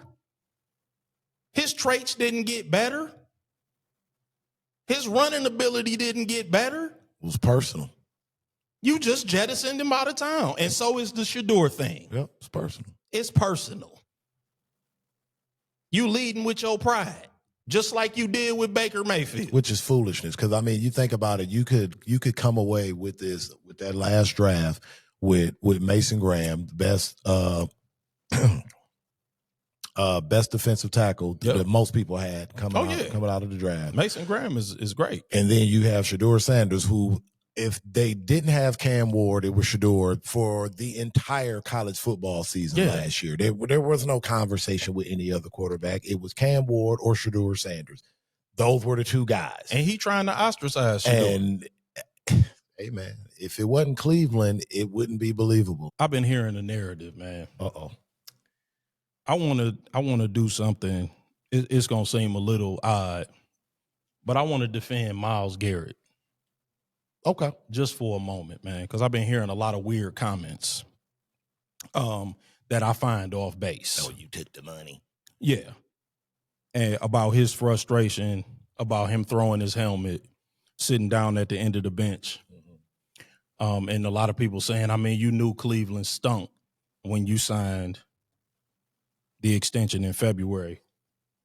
And first of all, bring it home. I think I know where this is going. Bring it home. First of all, he had 2 more years left on his contract, and Andrew Berry had made it clear that he was not going to trade him. So he did. He stuck around in Cleveland. He went ahead and signed it. You might as well take the money because you're going to be there for, this year and next year anyway. And last year, they were 3-14. He wasn't throwing his helmet and refusing, to sit near his teammates. Myles Garrett is not living in a bubble. Myles Garrett, he can see teams like the Indianapolis Colts. Oh, Lord, I wish I had an Oregon. The Indianapolis Colts, he knows that the only difference between the Indianapolis Colts last year, who had a losing record, and the Indianapolis Colts this year is one thing and one thing only. Preach on it. Is competent quarterback play. Competent quarterback play has them with the number 1 offense and the top 10 defense. Yes. The most important thing about Myles Garrett's frustration, and he can't say it, but we can, is that he has a coach in Kevin Stefanski that is actively sabotaging the team. He understands that they're a personnel decision away from competent quarterback play. And Kevin Stefanski is making decisions that are outside of the interest of winning. If you go to any sports book right now, and you look up the favorite to win the NFC North, it's the 2-5 Baltimore Ravens. Mm-hmm. The Cleveland Browns are 2-6. Myles Garrett understands that his team still could win the division. Now, I don't believe that the Cleveland Browns can win the division, but I'm trying to get into the mind of an otherwise frustrated player. Mm-hmm. And understand that being on a bad team and being on a team with a coach that is actively sabotaging the team, those are 2 separate things. Kevin Stefanski is so insecure about his own decision that he won't even let Shedeur Sanders take reps with the first team. He let Dillon Gabriel take reps with the first team when Joe Flacco was the starting quarterback because he knew that nobody in their right mind would see Dillon Gabriel taking reps with the first team and think that he should be the starter over Joe Flacco. But because Shedeur Sanders so routinely outperformed all of the other quarterbacks in OTAs, minicamp, and training camp, including Joe Flacco and Kenny Pickett and Dillon Gabriel, He doesn't want to even let him take reps with the first team because he knows that any onlooking media, the rest of the coaching staff, the players, and anybody else who can see will know that he's much more competent playing quarterback than Dillon Gabriel. Dillon Gabriel is averaging less than 5 yards per attempt. 4.22. Which is abysmal. He's attempted, I believe, 5 passes of more than 20 yards. And he's completed none of them. Well, he completed one of them to the New England Patriots defensive back when he threw it. And the New England Patriots defensive back had to make a great catch. Just to give you some context. So Myles Garrett understands all of this. This is the context that people don't understand. This is more than being on a bad team. Mm-hmm. This is about having a head coach that is actively sabotaging the team, and nobody in the media is saying that. They like, well, it's a quarterback decision. And so, no, this is beyond a quarterback decision. Yeah. This is beyond that. Yep. I throw my helmet too. Anybody would. You know, growing up, man, I would, by the time I got to a certain age, my sister, I have, one sister that's 17 months older than me. She got to a point, she didn't want to go to the football games anymore. So it was just me and my dad. And my dad explained something to me about football. And as much as I love the international series, because I like watching football games at 9:30 in the morning, and that will resume on November the 9th. He explained to me that football is American. It's probably never going to catch on internationally because every inch of the playing surface is contested. It's a land acquisition game. It's the only sport that's like that. It's not free flowing. It's not easy to move the ball. Everything is contested. Yep. These guys are modern day gladiators. What's happening with Kevin Stefanski is undermining the integrity of the game. It's an NFL problem. It's not just I'm not a Cleveland Browns fan. I don't care about the Cleveland Browns. This is an NFL problem. These dudes are modern day gladiators. They out there risking life and limb. That's why Myles Garrett is throwing his helmet. That's why he said he would trade in the 5-sack game for a win, because these guys are out there risking life and limb. This is an integrity of the game problem. This is an NFL problem. You got somebody out there making decisions that have to do with something other than winning. Yeah. There's other bad coaches in the NFL. Yeah. It's a pride problem too. Yeah, this is a problem with this guy. Yep.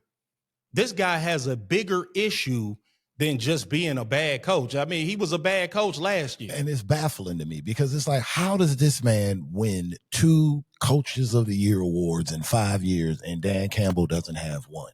Yeah. It's mind blowing to me. It is. And this is and anybody in the media saying anything other than what I just said is either tone deaf or complicit. And there is not a third option. Yep. We ain't clicked in. I'm not clicked in with the NFL. I can say what I want to say here. And anybody talking about we doing this for clicks, it costs me money to do this podcast. Podcast ain't making me no money yet. News flash. Now we hoping to get monetized. We love and appreciate the Everybody Has One family, but this is not about money. All right. This is about honesty. And unfortunately, it's just not a lot of that out here in the landscape right now. These people ain't being honest with you. They sitting here talking about a quarterback controversy. There's no controversy. You have a head coach refusing to give first team reps to the backup quarterback. That's unprecedented. And it's odd behavior. Yep. That's beyond being a bad coach. That is a coach that is actively sabotaging his team and undermining their ability to be competitive. But for what is what I don't understand. For what? For reasons other than winning. He's going to lose his job. At this point, whatever's going on in his head, he doesn't care. And again, that's why it's a competitive. This is an integrity of the game issue. That's why I said this is bigger than, oh yeah, he a bad coach. He just need to be. No. This is beyond being a bad. There's other bad coaches in here. We ain't gonna name no names because this is not what this segment is about. There's other bad coaches. Yeah, for sure. This is not about being a bad coach. No. This is about a saboteur that's inside. I mean, this is an inside job. Yeah. He's taking the organization down from within, and Myles Garrett has to sit there and witness it. Mm-hmm. That's where the frustration comes from. And all of these people talk, well, he signed the extension. He didn't sign the extension to have a saboteur sitting in his face doing press conferences all day. Talking about, you ain't watched no film, and you we going with Dillon next after the bye week. You ain't watched a lick of film. No one signs up to watch their quarterback throw the football 58 times, and only 4 of those passes go over 10 yards. That's insane. No one. This is childish, man. And not on Myles Garrett's behalf, bro. Like this has gotten all the way Gilmore Girls silly. Yeah. Like seriously, dude. Kevin Stefanski, I don't know how you have something personal against a 22-year-old young man. I don't. I really don't. But to go so far as to the day before the game to make him inactive, where he tells you that he's able to play. Yeah. Now, this is a problem. This is what I'm saying. He's sabotaging the team. And then then it's not just him, because now I'm hearing that the Browns, if you're talking about trading Shedeur, they want a 2nd-round pick. This individual is sabotaging the team. They know ain't nobody giving him that. That's crazy. So they're making him untradeable. This man is a saboteur. He's sabotaging the team. And then the last for sure. Last point that I'll make before we move on, because we need to, because this is going on long. I just wanted to defend Myles Garrett from all of the people talking about, man, he knew what he signed up for. No, he didn't sign up for this. Nobody signs up for this, quite frankly. No, this is unprecedented. Yeah, this is unprecedented. Bad actor. Yeah, he's within your own walls. That's ridiculous. It's unbelievable. Yeah, it is. It's a sad situation. And then I think before we move on, go ahead. I just want to give a shout out to the commenter who pointed out that Kevin Stefanski shares the same agent as Dan Lannon, Gus Malzahn, and Brent Venables, who all coach Dillon Gabriel. Yeah. Oh, wow. Yeah. I saw that too. You don't say. But by the way, this isn't helping Dillon Gabriel either, because because they're going to figure out, that he can't throw the ball deep, and he's going to start getting sacked. And if 6 years of college football ain't showing you that, then I don't know what will. So it's just no, I'm talking about other teams though. Teams are going to start to sack him relentlessly. Yeah. He's going to get hurt. Yeah, he's already a little guy. Yeah, he's going to get hurt. That's what's going to end up happening. The dude is going to get hurt. But I digress, man. And I talked to somebody, man, and he like, man, on the podcast, man, talk about Dillon Gabriel, man. Talk about how bad he is. And I'm like, man, listen. I said, here's my opinion on Dillon Gabriel. I'm like, I choose to not make it about Dillon Gabriel. I said, because I've said that Kevin Stefanski has no ability to either assess or develop quarterback talent. I said, so Dillon Gabriel, in my opinion, is as much a victim of that as is everybody else on the Cleveland Browns. They all his hostages, man. I'm like, I can't make Dillon Gabriel less of a hostage than Shedeur Sanders or Myles Garrett or Delpit or Denzel Ward. They all being held hostage by Kevin Stefanski. The plague of Kevin Stefanski. I'm like, poor Dillon Gabriel. He just trying to play football and live his NFL dream. I said, I saw the 22-yard pass he threw on Sunday. I've seen flights to D.C. land quicker than that ball landed.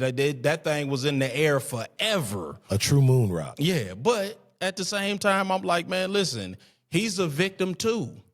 I said because he probably shouldn't even be on the field. He should probably be developing, and because to me, he got the same athletic profile and arm strength as Tua, and Tua's led the league in passing yards. We've seen guys like Sam Darnold and Daniel Jones on their third and fourth teams, respectively, playing at an MVP level. So we know coaching and system are maybe more important than actual individual talent. Not that you don't need some individual talent. Well, I mean, Indianapolis is a clear case of that because they're about to get rid of Anthony Richardson as soon as they can. Exactly. And this is what I'm saying. So I'm like, it's very hard for me to just sit and go in on Dillon Gabriel. I've seen the same things that everybody else has seen. I don't think that he certainly shouldn't be quarterbacking an NFL team. If you asking me my personal assessment of him as a quarterback, but I can't really go in on him as a player because the coach is a numbskull. He's doing things that make no sense. So if he's doing stuff that makes no sense, and I'm already telling you that they playing cards with a fixed deck, I then can't make fun of one guy because he can't win.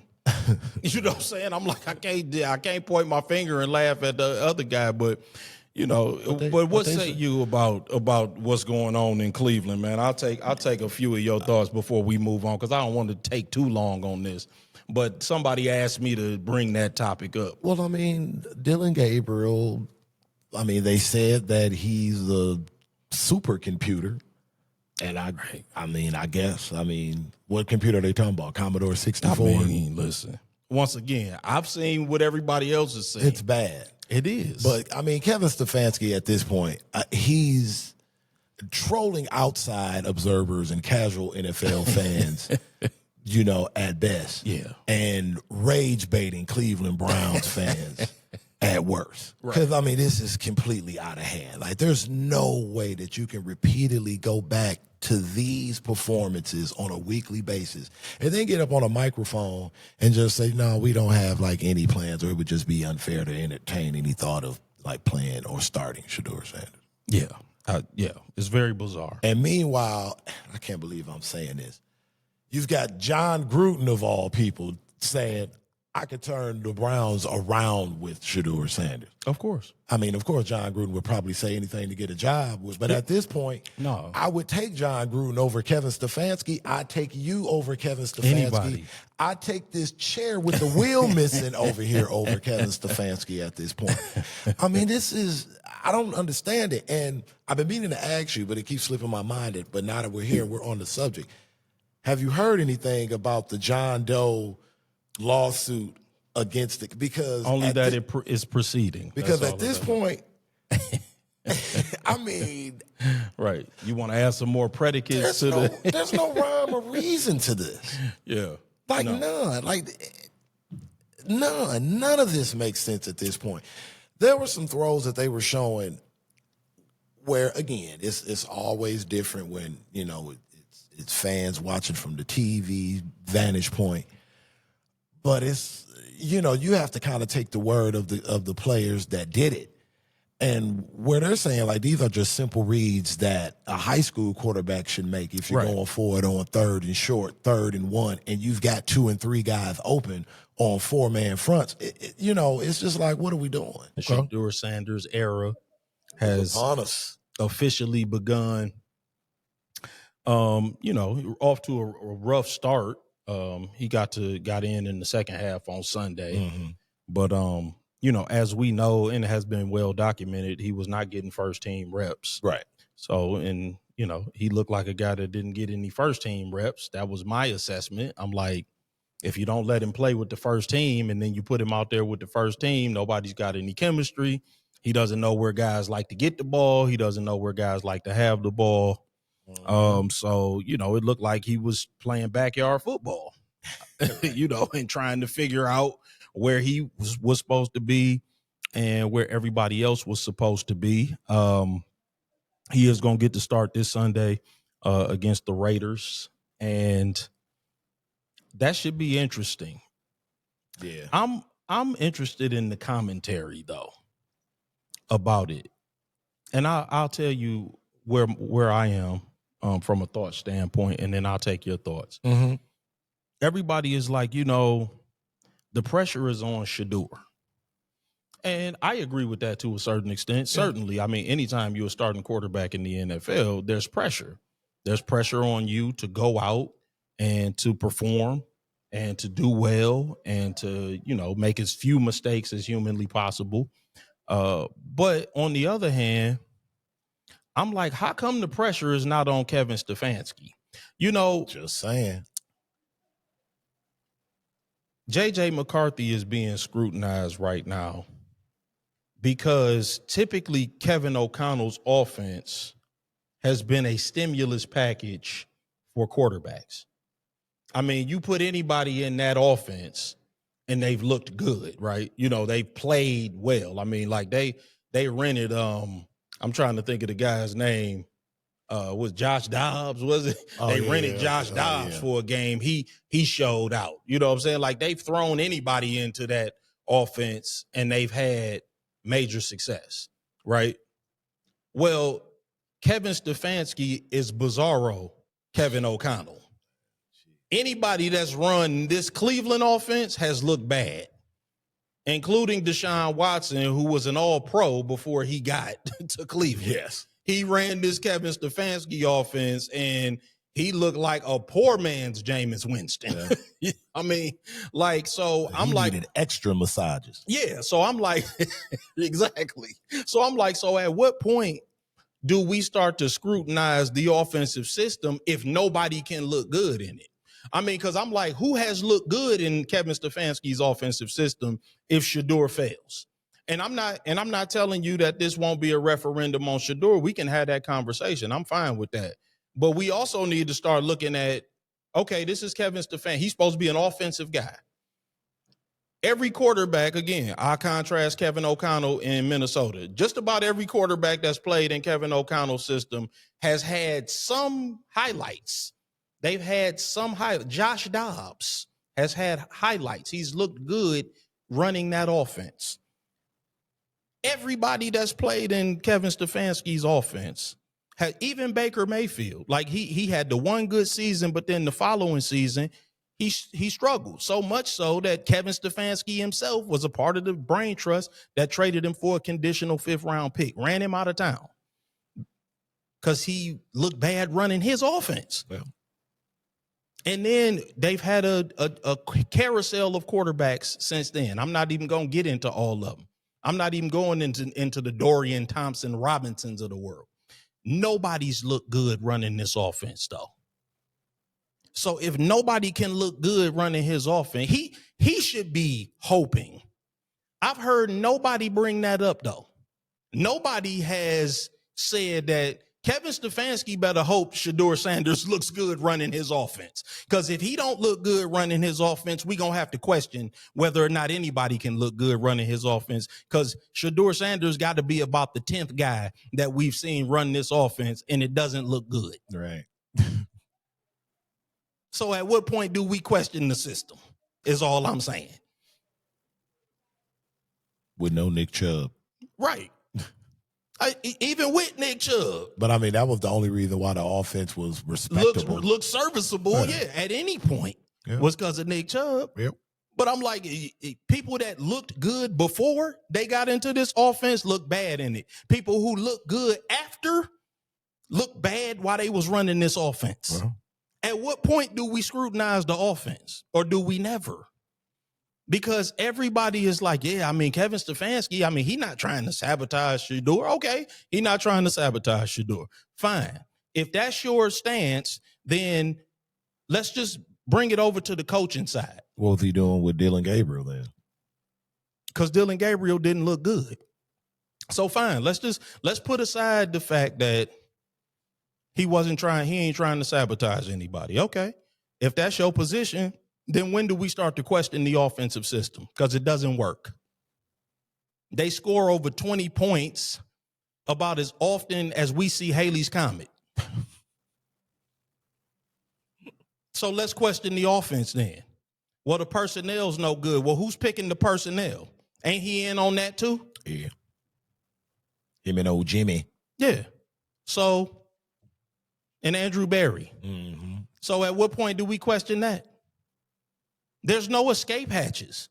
Why are we giving him escape hatches? Why do we act like he's some fabulous coach that's done anything? We treat him like he Bill Parcells or Bill Belichick.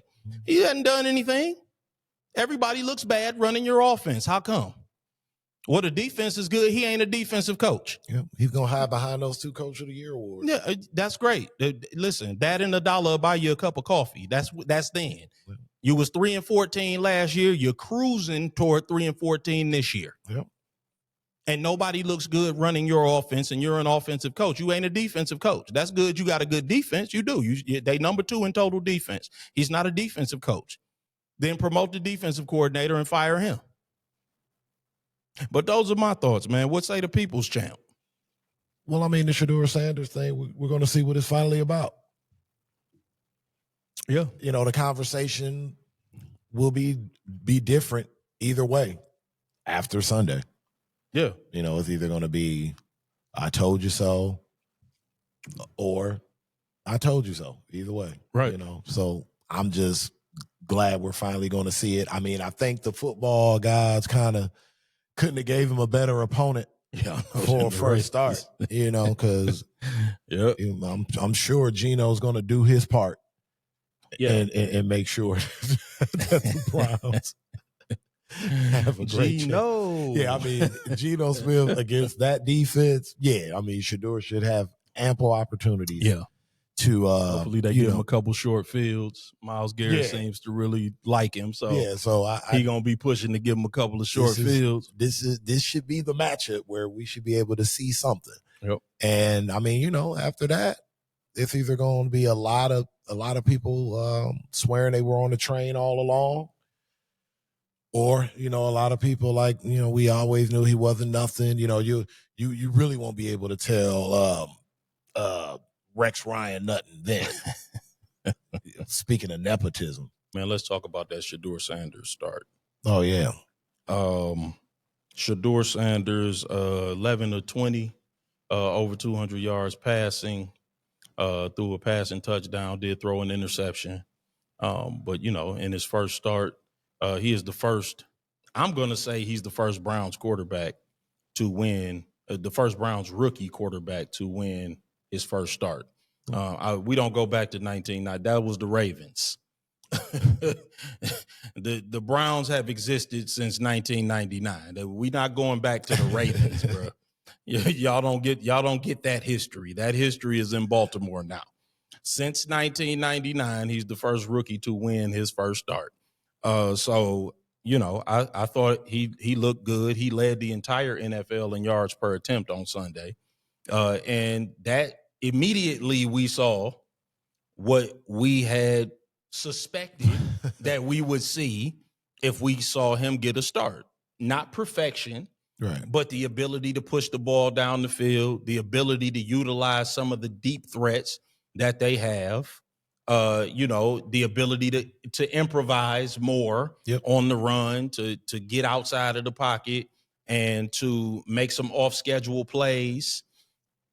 But you know, what was your assessment of what you saw from young Shedeur Sanders? Yeah, I mean, what were we not shocked? I mean, thank goodness. I mean, the football gods couldn't have gave him a better opponent than the Las Vegas Raiders. I mean, you want to talk about a moribund franchise? Yes. Good grief! Like, so, you know, that was going within in his favor. I think he probably. If you want to kind of nitpick, he should have had like 3 touchdowns. Well, yeah, I know they took him out at the goal line. You know, a lot was made. Well, I mean, you know, the first deep pass, right? I think Judy fumbled it, right? I mean, he kind of stumbled after he caught it where, if he'd have just kind of caught it clean and stayed upright, but it was one of those like down by contact at the one. Yeah. And then it was the other one where, he just kind of forgot that the defense was still pursuing. Right. So, I mean, there's that. But, the point of the quarterback position is to, you have to manage the game. Protect the football. Definitely. So he's going to have to get better with that. Shedeur historically kind of gets loosey-goosey with the ball a little bit. Sure. More so with handling the ball than throwing the ball. He's never really been a high interception guy. No, he hasn't. But like the strips and, those type of fumbles, ball security. That's what I'm looking for. It's something that he'll have to continue to improve on. But yeah, I mean, delivering the ball down the field, that's what you want your quarterback to do. You don't draft your quarterback for checkdowns. No. On the first read. No. You know what I mean? Like, come on. Yeah. And, I think that he also, if I'm just critiquing his tendencies, he cannot go backward in the pocket. Yeah. Josh Allen can't go backward in the pocket. Nobody can go backward in the pocket in the NFL. That don't work. It worked for one guy. Yeah, right. Yeah, and even that, it's a dubious proposition for anybody. Yes, for sure. In the NFL, because these monsters are just too good on this level to really run backward. But so I'd like to see him clean up that tendency. Mm-hmm. But otherwise, man, I thought that he's off to a rousing start. He did the right thing. He's saying all of the right things, and people are trying to bait him into saying things about Kevin Stefanski, and he's like, listen, Coach Stefanski is doing fine. He's not doing according to old Rex. Right, man. I mean, listen, nobody is taking Rex Ryan seriously. And also, I'll ask you, this will be the last thing, because I don't want to belabor this. I think that Shedeur can take his bow for his first start, but did you see in the locker room after the game? I did. They gave the game ball to the punter, first of all. And, he basically congratulated everybody and then said, another rookie making his first start. Good job, Shedeur. Yeah, and these are the temptations. Yeah. And I mean, I don't know, man. It's a lot of sassiness in men these days. That's all I can really say about it, man. I had an exchange online earlier today. Well, they said that, Dillon Gabriel didn't get a game ball after his first win either. I'm not even talking about a game ball. I'm talking about the fact that the part about it. Kevin Stefanski won't say Shedeur Sanders' name in a press conference. Yeah. That's very sassy behavior, like very moist. You know what I'm saying? Like that's the kind of stuff that women do when they just broke up with their boyfriend. Mm-hmm. You know what I'm saying? Like, I'm not even saying his name, girl. You know what I'm saying? Like, what kind of behavior is that for a man? Yeah. I don't even understand. Like, this is business. I understand that everybody is a person, right? Everybody is a human being. But when you are in a position of leadership, typically, you're supposed to leave your personal feelings aside, and you're supposed to concentrate only on the professional aspect of things. Right. And typically, that's easier for men than it is for women. And I'm not one of these people that doesn't believe that women can lead, because I know that women can thrive in positions of leadership. I'm just talking about what is typical. Right. Typically, men can set aside personal feelings and do what needs to be done for the greater good, and from a professional standpoint. Right. But when you see that a man is like, I'm not even saying his name in press conferences, I'm like, I don't even understand a grown man thinking like, first of all, Shedeur is young enough to be your son. Right. So I don't even understand what kind of beef could exist between you and somebody young enough to be your child, to where you feel that strongly, where you have to, I'm not even saying his name in press conferences. The thing about it that's perplexing to me is okay, I mean, maybe he rubbed you guys the wrong way during the draft process and all of that. Though. I get that. But damn it, we're in week 12 now at this point. Like, there's nothing that has transpired where y'all haven't been able to come off of it a little bit on this kid. Like, I mean, what is? He didn't insult you personally. He ain't trying to sleep with your wife. That's bro. what I'm trying to get at. Even if he did something goofy, he's a 22-year-old child. Like, what is it about him? Because you get what I'm saying? Yeah, we've all been around someone that we have flat out, let's just say it, we have prejudged. Yeah, or we don't like. Or we just don't like. Or it's just something I don't like. But then, after being exposed to that person, it's like, he's kind of cool. Or you was like, hey, they not my cup of tea, but we can work together. Exactly. We can do what we have to do to be professional. He's not the boogeyman. I can say their name. Yeah. You know what I'm saying? Like I can at least say their name when I'm addressing them. Like, I don't understand it. Like, how at this point of the season, they have yet to at least, I don't want to even say they, like, as Kevin Stefanski, how do you just not agree on the bottom line? But, yeah, man. No, I mean, it's very weird behavior. And this is a smart dude, like, from like a family of smart people. Yeah, and it's not it's not a behavior that I can relate to. Again, I don't know what happens with a man that behaves that way. I've seen women behave that way. I've never seen a man behave that way. No, I mean, it's like that's all I can really say. It's like the stuff of villains. You get what I'm saying? Yeah. Like, I hate this guy. Like, you know what I mean? Yeah, like some villainous why type is stuff. Why are your personal feelings that caught up in it? It's perplexing to me. It's like, why is he being that defiant at every turn? Yeah, this is very, very, very weird. Interested to see. I wonder what'll happen if they keep winning and he gets better as they win. I wonder how that tone changes. Oh, I mean, or if it changes. You know, that's a great question. I have a very definitive opinion about that. Oh, really? Yeah, I believe Kevin Stefanski should lose his job. Oh, you mean if the Browns like start winning out? Yeah, I think he's gone regardless. I don't. I think he's gone regardless. I do. I honestly think he's gone regardless. I think he should lose his job. I think if Shedeur Sanders proves to be the quarterback of the future, and you dickered around for all of those games, frustrated everybody, right? The fan base included, all of the media, like you said, rage baited everybody, wouldn't say his name, acted like a punk in all of the press conference. You should be terminated.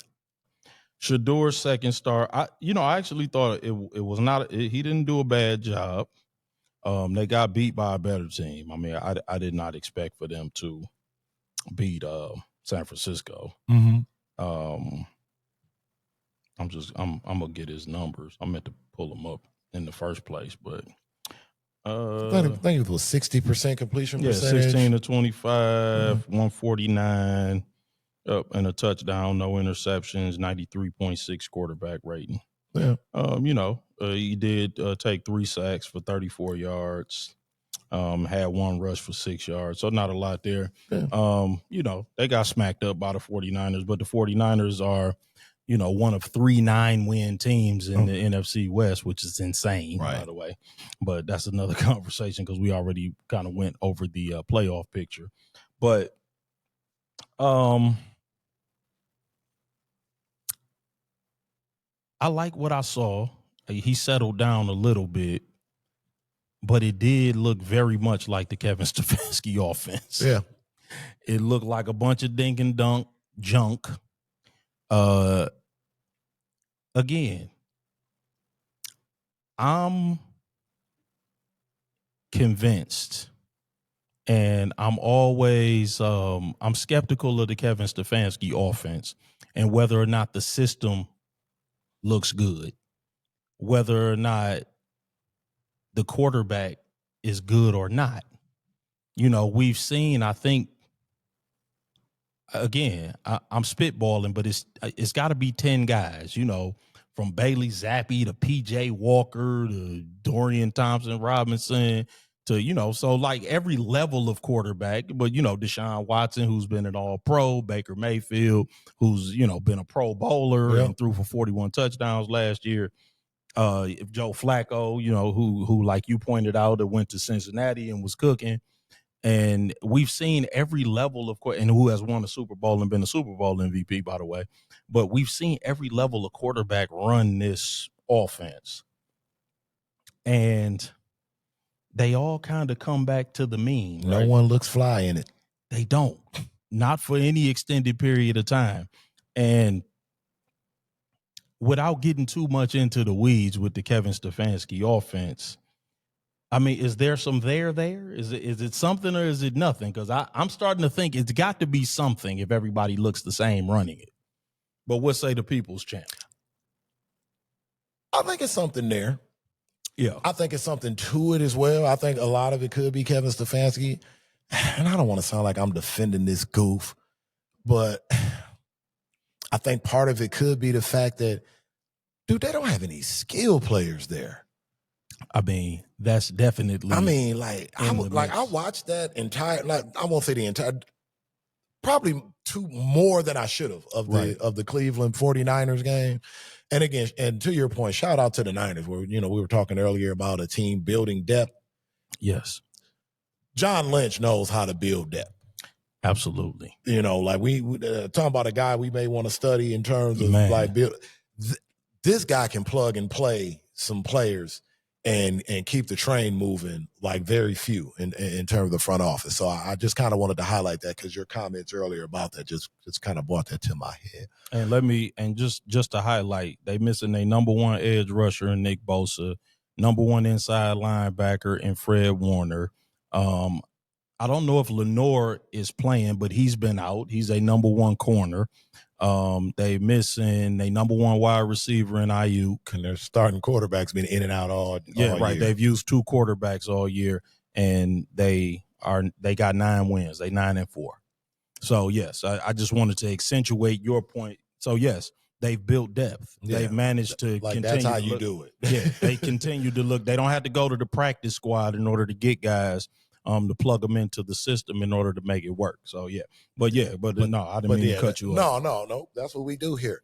But and to back to the Cleveland Browns, it's just it looked a lot like the Colorado Buffaloes without Travis Hunter, and Javonte, and what's my other guy, Jay Fleazy, and them. It was just like Shedeur running for his life. I mean, Junkins I think will be a solid back in the league. Yeah. But I mean, David Njoku, when he wants to show up, he shows up. Yeah, I know. I like Fanning better, actually. Yeah. Do we really want to even talk about Jerry Jeudy? Like he's a space cadet. Yeah.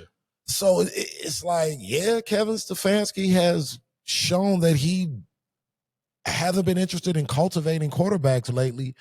But also, man, you look at that roster in terms of what's needed for a quarterback to excel, and they ain't got a whole lot going on, dog. Yeah, I'm looking at Gage Lavardian was the third leading receiver. Yeah.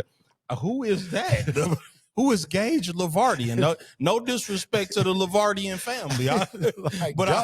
I've never heard of Gage Lavardian. I'm sure he's a fine American, but yeah. No, you're right. And we pointed that out earlier in the year that, they would be challenged in with respect to the skill position players. And it's true. Here we are. Yeah. But in terms of like where that leaves Shedeur, I think you leave him in. Oh yeah. I think they're planning to, and I think it's the right decision because he still gives you a better opportunity to make explosive plays. You can tell he wants to drive the ball down the field. Yes. But I don't think he has any guys that's interested in making that happen with him. Shedeur Sanders, man. He's named the starter for the remainder of the season. I don't know if you saw when Kevin Stefanski made the actual announcement. It looked like he was being held hostage. I'm pretty sure there was more excitement on walks to the electric chair. But nonetheless, Shedeur was named the starter for the remainder of the season this past weekend. Shedeur completed a feat that no Cleveland Browns quarterback had completed since 1950, in throwing for over 300 yards, 3 touchdowns, and rushing for a touchdown. Also, first rookie quarterback to do that again. 300 yards, first rookie to throw for 300 yards this season. So yeah, man, he looked good again. There was questionable decision making again. I don't know. Questionable. You feeling nice today? Yeah, I mean, listen, Kevin Stefanski, we've beat that drum already. I mean, it's you down by 14, you score, and you go for two. That was dumb. So I really don't know. Yeah. And then they talking about analytics. I'm like, what analytics? What analytics are you looking at? You don't go for two when you down by 14 and you score a touchdown. You kick a extra point. That's what analytics are we talking about? Were these analytics written in crayon? Yeah, right. That's what I'm saying. Doing? They from the Kevin Stefanski analytics book. I've never seen these analytics. Lord have mercy. But at any rate, I mean, Shedeur looked good, and he looked more comfortable in the offense. He made explosive plays yet again. He used his legs. He was able to get outside the pocket. And there's a lot of people walking back things that they said before. You don't say. He looked like Shedeur them first 4 games at Colorado. Yes. Mm-hmm. And but what say the people's champ, man? What you got to say about Shedeur, man? I was proud of the way he looked. I thought he acquitted himself very well, even though they weren't able to get the win. But I thought that was as much coaching as anything else. And that 2-point conversion play call, that in and of itself should be a fireable offense. A fake reverse throwback with your running back out of the wildcat. I mean, I don't even know where to start. That was such a horrendous play call. I don't even know where to start. I just hope someone smarter than me has invested either in the trademarking or copywriting, whatever the proper legal term for owning the phrase. I believe it was Maya Angelou. When someone shows you who they are, believe them the first time. Yep. And like you said, we're not beating the Kevin Stefanski. Kevin Stefanski has made it clear that either him or him in concert with Jimmy Haslam and Andrew Berry, they don't rock with Shedeur Sanders. And you know what? It seems like Shedeur Sanders is okay with it. Yeah. So I'm going to be okay with it. So Shedeur Sanders, you know what you do? You go ahead and you ride this Willie Beeman thing out. You go out there, you ball your ass out these last 4 games, you get your bag up, and as soon as the season's over, you clean your locker, and then you turn to the organization of the Cleveland Browns, and you do just like Stone Cold Steve Austin, and you get the hell out of there, and you don't go back, and you find a team where you will be celebrated and not tolerated, and I'm done talking about these clowns.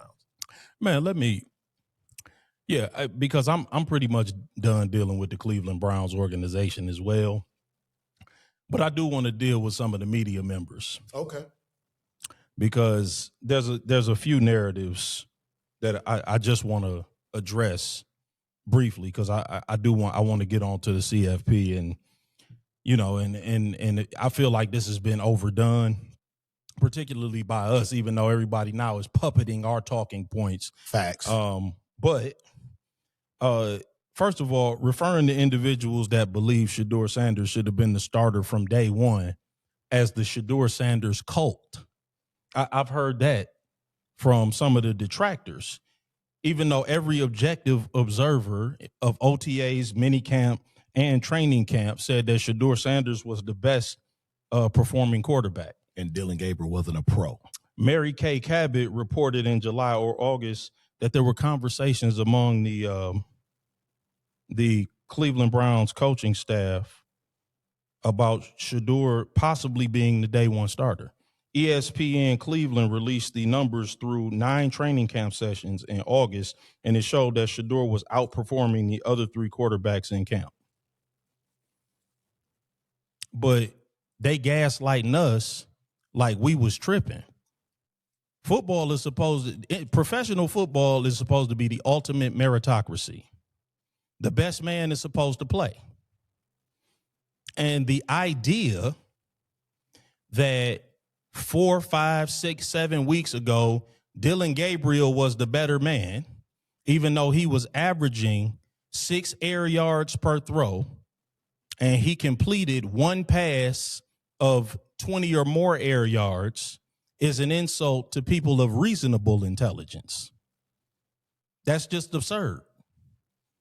He was more ready 7 weeks ago, but he's not more ready now. That's another narrative that we need to debunk, that Dillon Gabriel was more ready. First of all, that he was more ready than Shedeur to start on day one. Shedeur stayed in college for 4 years. He was a 4-year starter. He finished 8th in Heisman voting. He threw for 4,000 yards in his final season, 35 touchdowns, 8 interceptions, 74% completion percentage. And the entire talking point about Dillon Gabriel being more prepared was that he set the NCAA record for starts. That means he stayed in college for a long time. 6 years. There's a reason he stayed in college for a long time. And it wasn't because of the NIL deal. It was because he knew he wasn't going to get drafted if he came out earlier. He wasn't going to get drafted high anyway. And the next talking point, and the final one that I'll address, is that Shedeur lacks maturity and or humility because he got some speeding tickets over the summer. And he exhibited some less than responsible behavior. Now, first of all, men with heads full of white hair that belong to private clubs and take Metamucil daily, expecting to fully relate to young men is its own kind of psychosis. You're not supposed to relate to him. Shedeur is 23. I have a 21-year-old son and a 24-year-old son. We relate like fathers and sons do, not like friends. I don't understand everything they do. My 21-year-old son, guess what he did over the summer? He got 2 speeding tickets. If he keep getting speeding tickets, he's going to be paying for his own insurance because I'm tired of my insurance rates going up. But that notwithstanding, I understand that if I talk to him and his friends long enough, we're not going to connect on every single thing because I'm old enough to be their father. You're not going to understand everything about a young person. And he don't have everything together. He still got some maturing to do. But Shedeur Sanders is not less mature than other 23-year-olds. He might not be more mature, but he's not less. He's just like the rest of the kids. And the fact that old men don't relate to him, that's not uncommon. If you got a head full of white hair, you're not supposed to relate to a 23-year-old. And they're not supposed to relate to you. Y'all supposed to be able to connect on certain issues. And that's the bottom line. Shedeur was always the better quarterback. If Dillon Gabriel got down by 14 points, he wasn't bringing nobody back. We all know how that game would have ended. It would have ended in a blowout. Mm-hmm. He wasn't throwing. Dillon Gabriel was never throwing for 343 yards. Never. Or 364 yards, excuse me. He was never throwing for that. We already know that. He was never throwing the ball deep down the field like Shedeur. He was never throwing a 56-yard pass on the move that dropped into the bucket on a dime. He was never doing that. And this is not about Dillon Gabriel. We never made this a referendum about him. He's just a quarterback trying to live his football dream. We get that. I'm not ragging on him either. But the idea that he was more ready, that's not fiction. That's science fiction. That's talking scarecrows and cowardly lions. It's absurd.